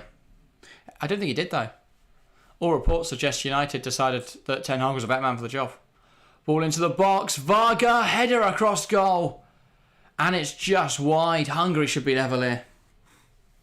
Big opportunity and the fans agonise that doesn't go in. Here comes Germany. Nick Nat says can't blame him, you have to be mad to want the United job. Yeah. I mean, under Jim Ratcliffe it might be a more appealing project. You should have, better staff to work with now in the recruitment department. And obviously they are still a huge club. They make a huge profit every year. The only reason they don't invest loads. And they do. That's the thing. It seems to be a myth that United don't invest any money. They do. They really do. They just hire the wrong people to invest it. So they don't do anything with it. So I don't really know where that sort of myth comes from. Because I think Ten Hag spent, 200 million in his first summer? And then another 100 or something like that last summer? Think of the players that he's brought in. Mount for 50 million. Andre Onana for 50 million. Anthony for 100 million. Højlund was, 70 million. They spent a lot of money. On utter crap. Hungary, this is a really good ball in. Varga's header just wide of the mark. Not bad at all, though. Guy says, relegated with Wigan, then got mid-table with Everton, got grouped by Belgium in World Cup 22, and now Portugal. Didn't he win the FA Cup? Yeah, that's the thing. Martinez won the FA Cup with Wigan. They did really well.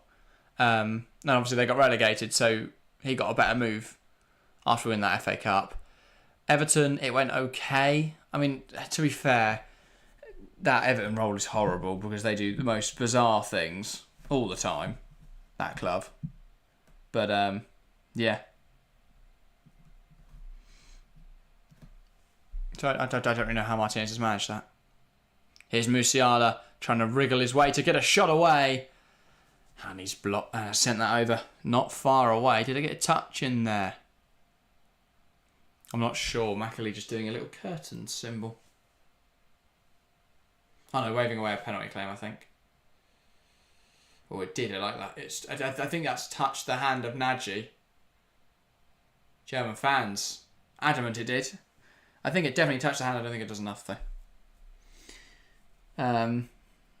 Yeah, so Dyche has actually turned out a decent manager for Everton. Right man at the right time, perhaps. Well, I think he is a really good manager. People don't give him enough plaudits for that. I also think Everton are finally looking like a decent side. They've got some good players. I think they're very fortunate that Branthwaite came through their academy. Because he's a hell of a player. I think if they do end up selling him this summer, they're going to have a huge job to replace him. But that 70-80 million can be used to improve the squad as a whole. But also, they've utilised fairly cheap signings quite well. They had Dwight McNeil there. That works really well for what Dyche wants to do. Because they got McNeil and Tarkovsky, didn't they, when Burnley went down? Or did they get McNeil before that? I can't remember.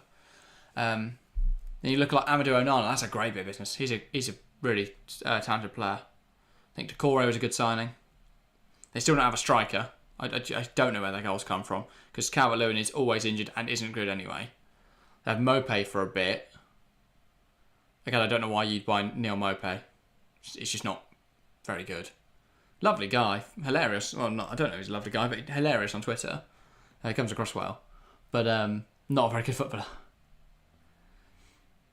Great ball into the box, but put out by Mittelstedt there. Hungary corner now.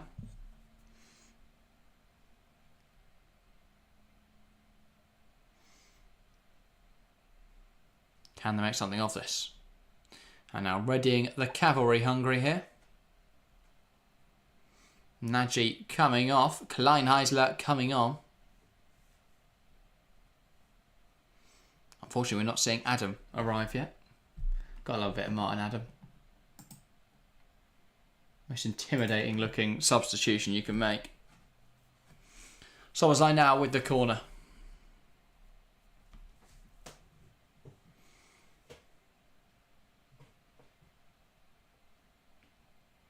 Just lifting it in there, and that is cleared away. Milos Kerkez now. Looking to make something of this, and he can't quite out now for a goal kick. He's looked really good though. I think this whole tournament, Kerkez made some looked exciting in the Switzerland game, even if Hungary as a whole weren't impressive. And he's looked really decent tonight as well. He's just a player I rate quite highly. Here's Tony Kroos.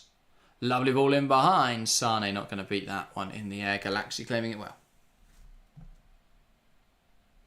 By the way, breaking news from David Ornstein is that Aston Villa have reached an agreement with Chelsea to sign Ian Martson. Just north of the 35 million release caused that by the Borussia Dortmund had as part of the loan spell.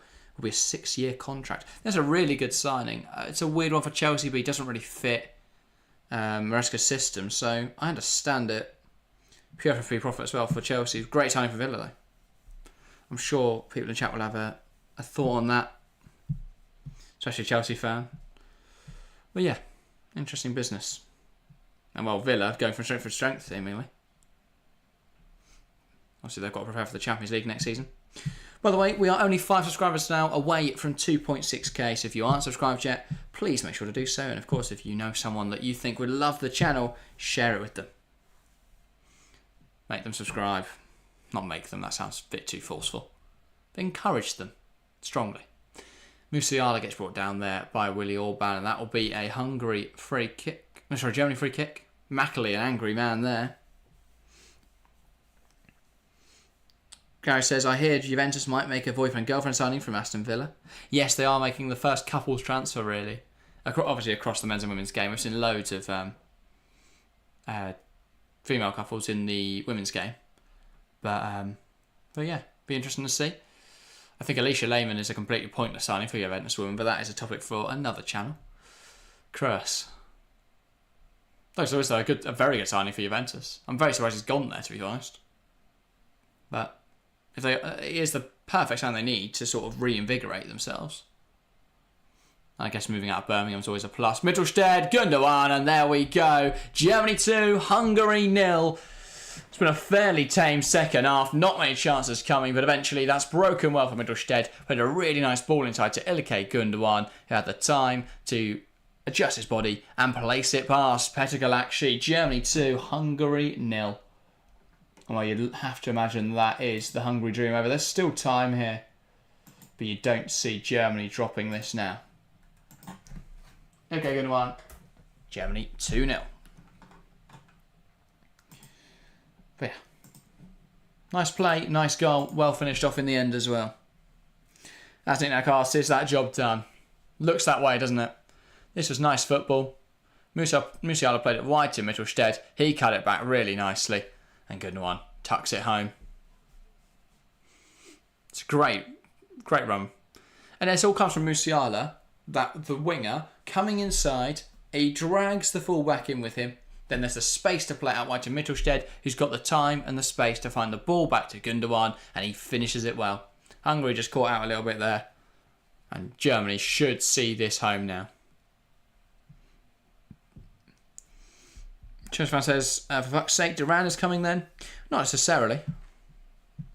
I mean, today Chelsea had a bit rejected for Samuel Omar. Is it Omaridian? The striker at Atletico Madrid, the young lad. He's like 20 and never played a senior game before, and we've chucked 35 million at him because we're so smart. But yeah, I think if we're signing a striker this summer, they need to be an experienced forward. If Fulkrug wasn't 31, I'd be pining for him, but he's just a bit past it, isn't he? Like, still a good forward, but we're going to get 2 seasons out of him at best. Before we then have to try and find him a move again, probably back to Germany, and probably for a loss. And for Dortmund, why would they sell him right now? Here's Sane, tries to come forwards. So yeah, Dortmund could throw a huge price tag on him. Yeah, great ball striking. Oh, now Fabrizio's jumping on the Martson news a little bit late. Sane, Kimmich, puts the ball across, and that should be another one. Great ball in, Fulkrug just heading it wide. I take back my Fulkrug statement. That's a joke, of course. Still a good player. Oh, he doesn't get anything on it. I think if he did, that's 3-0. And then definitely game, set, match. Here come Hungary, though. Trying to create a move, but Salah can't bring that down. It's out for a throw. Kimmich with the header now. Looking back at that Gündoğan goal. Cut back by Mittelstedt. That's UEFA fantasy points. Gündoğan nestling it home well. Just out of the reach there of Petr Galakshi. Nick asking Gündoğan man of the match so far? Yeah, probably so.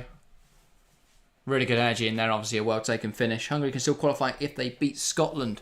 Very true, and especially with the fact that I'm not sure if I don't think Croatia or Albania now will get to 3 points. Because I expect that they'll both lose in that final game week. You never know. So unless that's a draw in the final game week, I think they could get through. And obviously in England's group, I'm not sure if we're going to see any. I don't think the third place team will get to 3 points now either. Because obviously Denmark play Serbia tomorrow. The winner of that will probably be second in the group.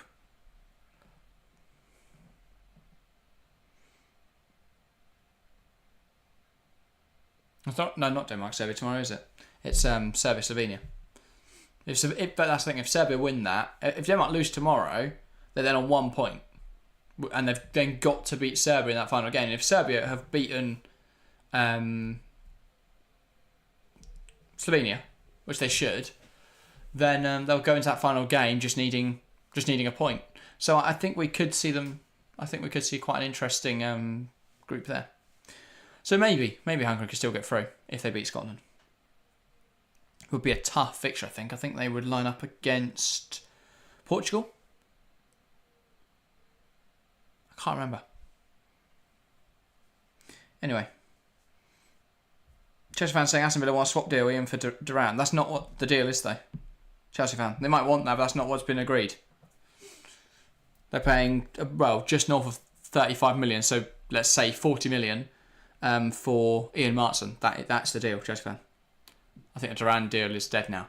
By the way, Jan and Furic on for, I think it was Andrich and presumably Kroos. I would check. No, sorry, Andrich and Musiala. Wasn't paying attention, I was too busy talking. Here is Kimmich, ball into the box, and that is claimed well by Peter Galaxy. Yeah, it says goal difference does come into it when deciding the best third place teams. That is the issue as well, because obviously Hungary will now be on a -4. Yeah, they could stick 4 past Scotland. That still would only put them on a 0. It would get them more positive at least, but yeah. Yeah, come Hungary. That is stopped though.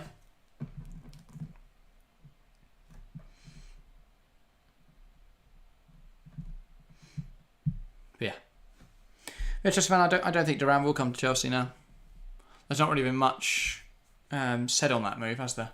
And I think if Ornstein is breaking the Martson deal, he would have broken the Duran one at the same time. Chapman scored off at the last minute. Nick Nat.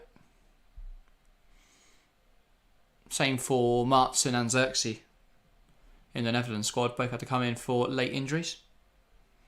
Now, it says putting a goal back in this would help them. Very true. And it would help me get my 3-1 prediction correct. Which is, of course, what they should all be aiming for. Furic, Fulkrug. Here come Hungary. Stopped in his tracks. Dominic's other side there, though, by Tony Kroos.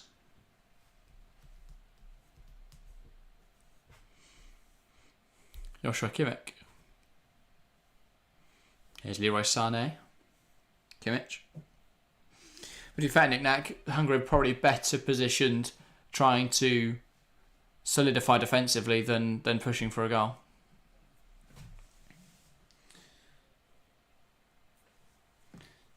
Here's Sané. Kimmich, and that's well saved. Fulkrug has to let that run. Yeah, and then the other groups, you'd imagine that Austria, or I think Austria will probably beat Poland, but you never know. But whichever one of those is third after winning that final group game. Oh no, sorry, they play next, don't they? France play. Sorry, I think France play Netherlands, don't they? And then Austria, Poland. When is that? Yeah, Poland, Austria. So whichever wins that on Friday will likely then finish third on 3 points. And then yeah. So they'll be in that same conversation, but they should have a good goal difference because they only lost 1-0 in that opening game.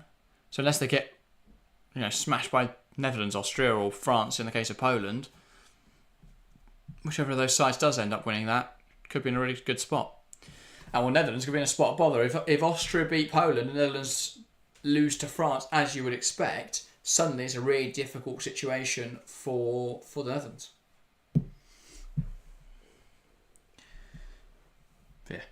Yeah, it says most of the groups are pretty hard to call right now. A lot of it will still be played. Yeah, I mean, you've got Group E, where at the moment, Romania and Slovakia are going through.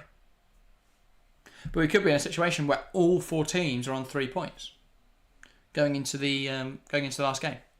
Because I think it's Slovakia, Ukraine, and Belgium versus Romania. So Belgium beat Romania and Ukraine beat Slovakia, which you would expect. Suddenly the game looks very different. Double change, by the way, for Hungary, taking both fullbacks, Kirkesh and Bolla off. On comes the other Nagy and Martin Adam. Big physical number 9 on to cause some issues. But I was impressed by Kirkesh today. Even if Hungary, again, weren't incredible. I thought he had a good game. Gentlemen's got to go. See you, Chelsea fan. Remember, we are live this evening. If you're about Scotland versus Switzerland, we're live for every single game. So if you're watching the Euros, do join us.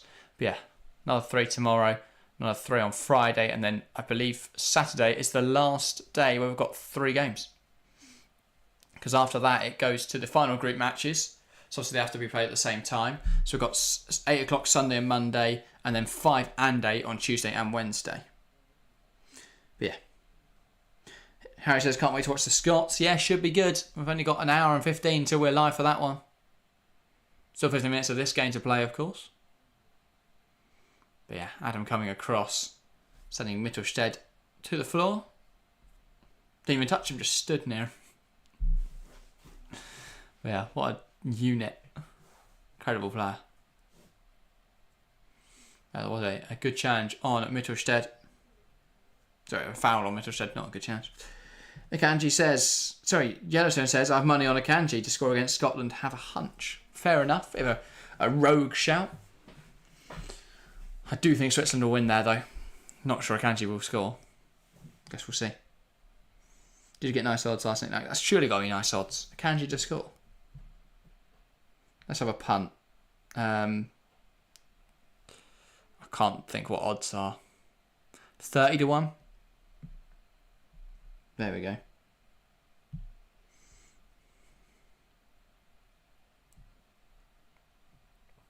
Here come Hungary. Back now with Willie Orban.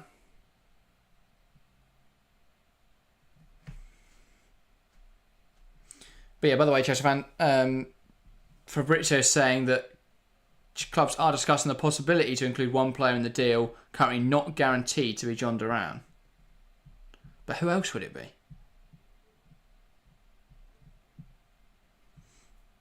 Watkins? Then Chelsea will be putting up money. I can't really think of who else it would be. Bailey? Diaby? Interesting. I hope it's not Gündoğan though. But yeah, and again, that might not be. That's just what Fabrizio is saying. You look at David Ornstein, he's not mentioned anything about a player, so he might. I think Fabrizio just trying to, stir things up. But yeah, I wouldn't be surprised if Fabrizio does. I mean, obviously he has deals with agents and stuff. I think he's been hamming Gündoğan up for a while now. So if you look back through his tweets, he always seems to just, I don't know, hypes up Gündoğan a lot. Tar into Fjuric. Fulkrug, Fjuric. Knocks it out wide. Sane. But yeah. Now says he scores 1 in 20 games for Switzerland. That's fun. Yes, it says 12-1. Yeah, that's not great odds. I'd say it's less likely to score than that. Gündoğan. Now Tar. Ball flicked in behind. Trying to keep it alive here, Germany. There is apparently a foul in there, though. Yeah, so Gareth saying good luck on the punt. I mean, if it comes in, how much are you putting on it? Yeah, so. Basically, are you going to be a millionaire? I mean, you had to put about 100 grand on it, but you never know. I don't know who watched our streams. They won't all be billionaires. If so, feel free to invest in the channel. But yeah. 10 minutes left here then. Germany should see this out.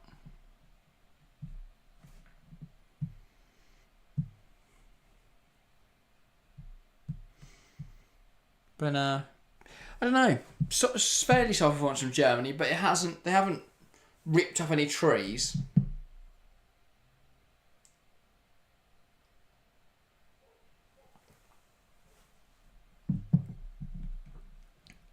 I still think they're my favourites, though. Other than England, who are obviously going to win. That's just guaranteed.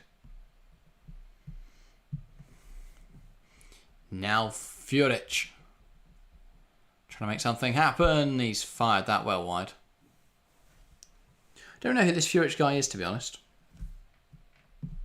Not seen him play. But yeah. Hasn't looked awful. That shot was pretty awful. Interesting to see him being preferred to someone like a Müller. Or an opportunity for Dennis Undav, someone like that. I haven't got many, I guess, though, in terms of wingers, I don't really have any on the bench. They've got both their more traditional wingers on the field in Fjuric and Sane.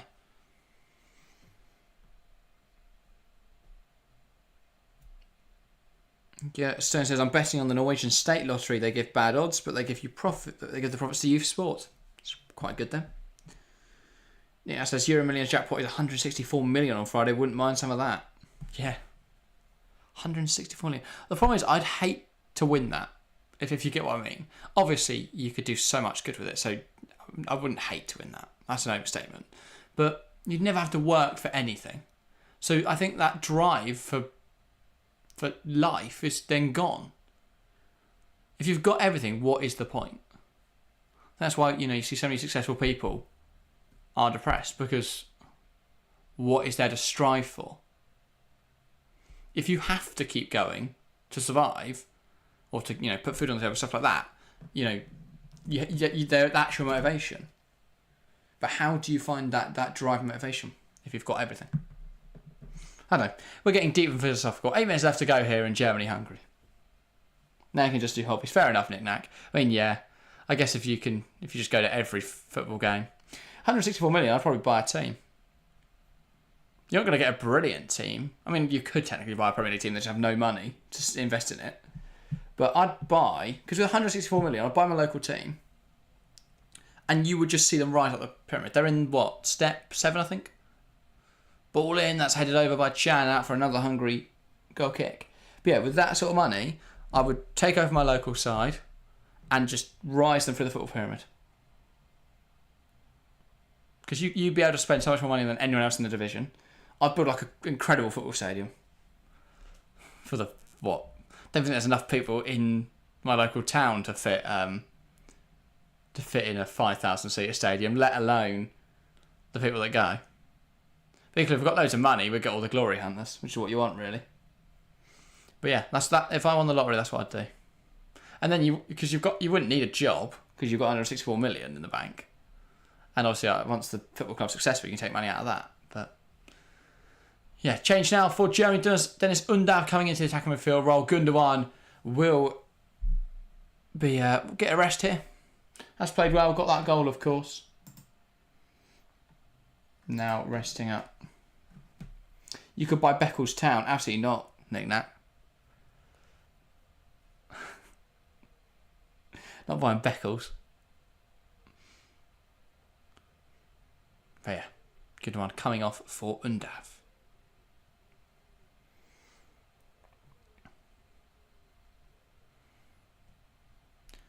Yeah, 6 minutes to go. I could buy Reading, to be fair. I think Dayungi's selling it to anyone who wants it at this rate.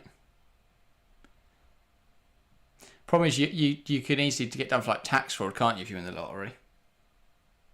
I guess if I immediately spent all of my money, or if I bought a football club like Reading, for example, which is going to be free, or like £1, and then I put 164 million just into the club instantly, then my tax won't go up. And then I'd own a Premier League, Championship football club, or the League One football club. And I'd just do I'd be a great chairman, I'd like to think. I mean, I'd probably get in some advisors and stuff. Because I was going to go to shit quite quickly. Because I'll just do whatever the fans want. We'll have free tickets or something. And then we'll lose all our money. that won't be great. Shall I get some advisors? I'd be a great chairman. Wouldn't be in it for the money like the Glazers. Just for the passion. Hungary throw. Now it says, I don't know where you live. Suffolk. Yeah, it is Suffolk. I have a friend in Bury St Edmunds. That's nice, Nick Nack. That's about, I want to say, an hour drive. Maybe not that much, actually. Maybe more. I don't know. I have no idea. I don't drive. Yet. But yeah. Germany with the ball. Rudiger. Now to Joshua Kimmich. Chan. Here's Rudiger.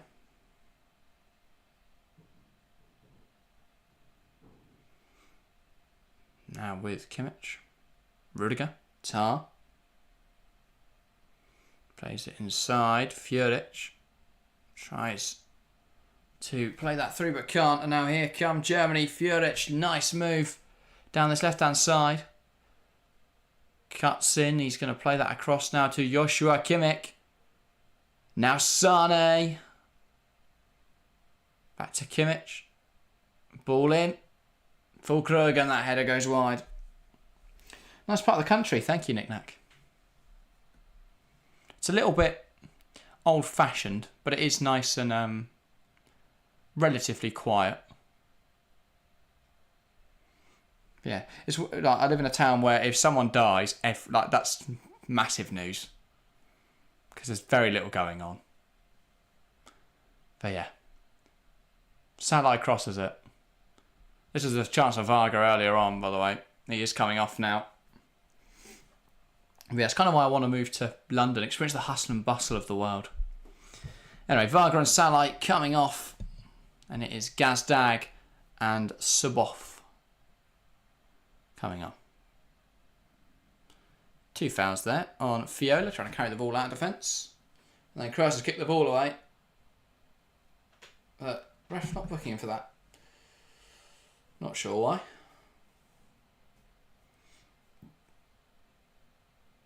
Soboslai. I like peace and quiet. Fair enough, Nick Nack. I do.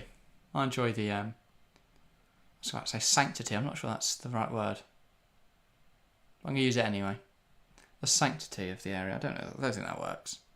Sounds good though. But yeah, it's nice walking routes.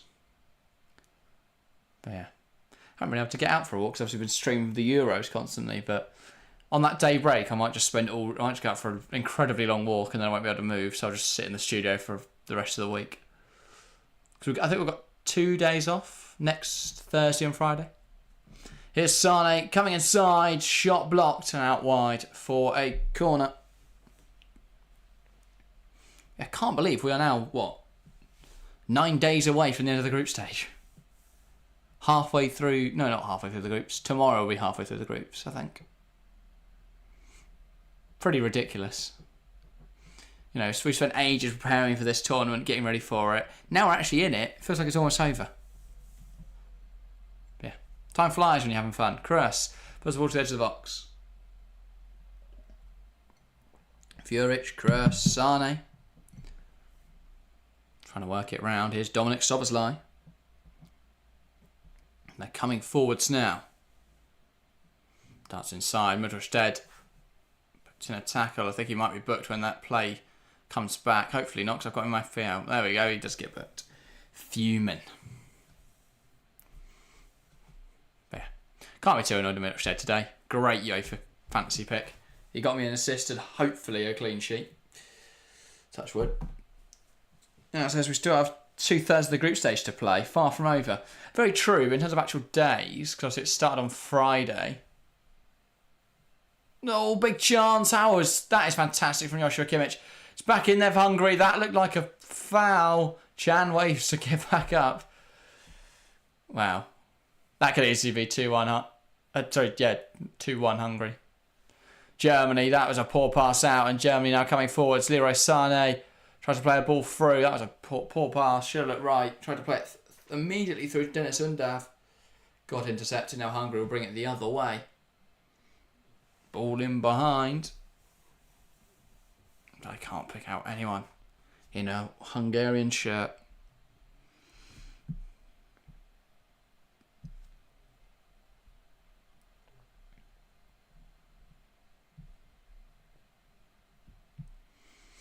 A brilliant goal line clearance from Joshua Kimmich. Chan. Rudiger.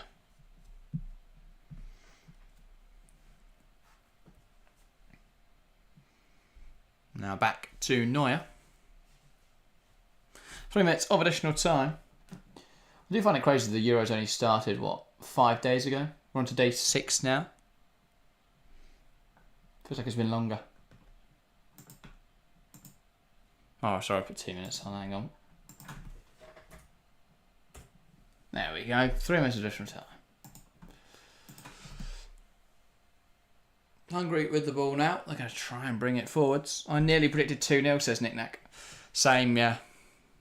I was about a second away from going 2-0. Again, same margin though, so 3-1. So, take it. I got the margins of all of Germany's wins correct. Szoboszlai.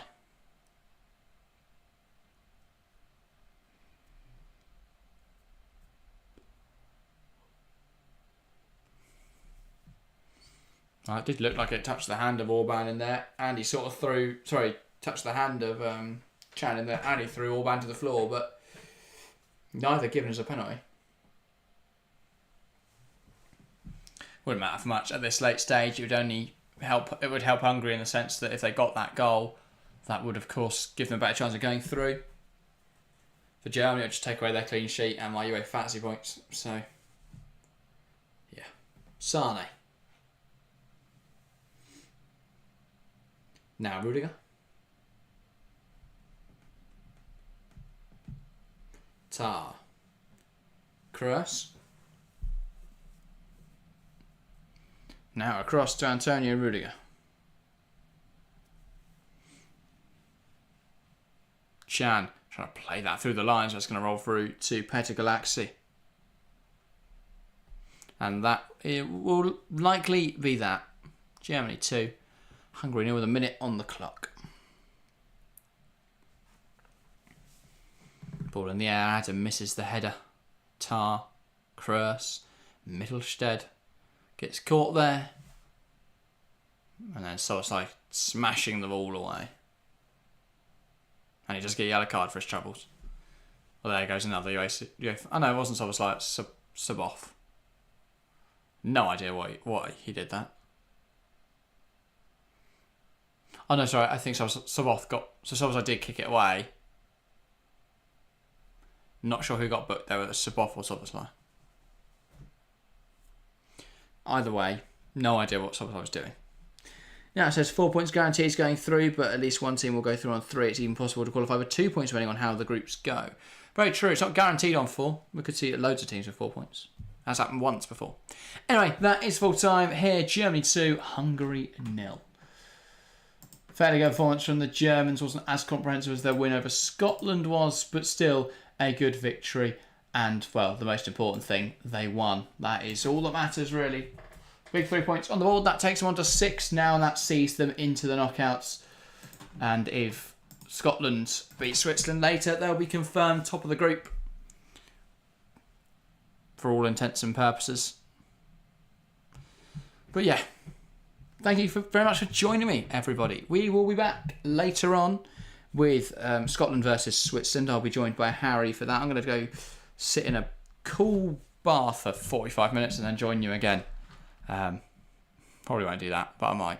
But that is everything from me today. Back again in 45 minutes. Thank you guys very, very much for watching, and we'll see you very, very soon.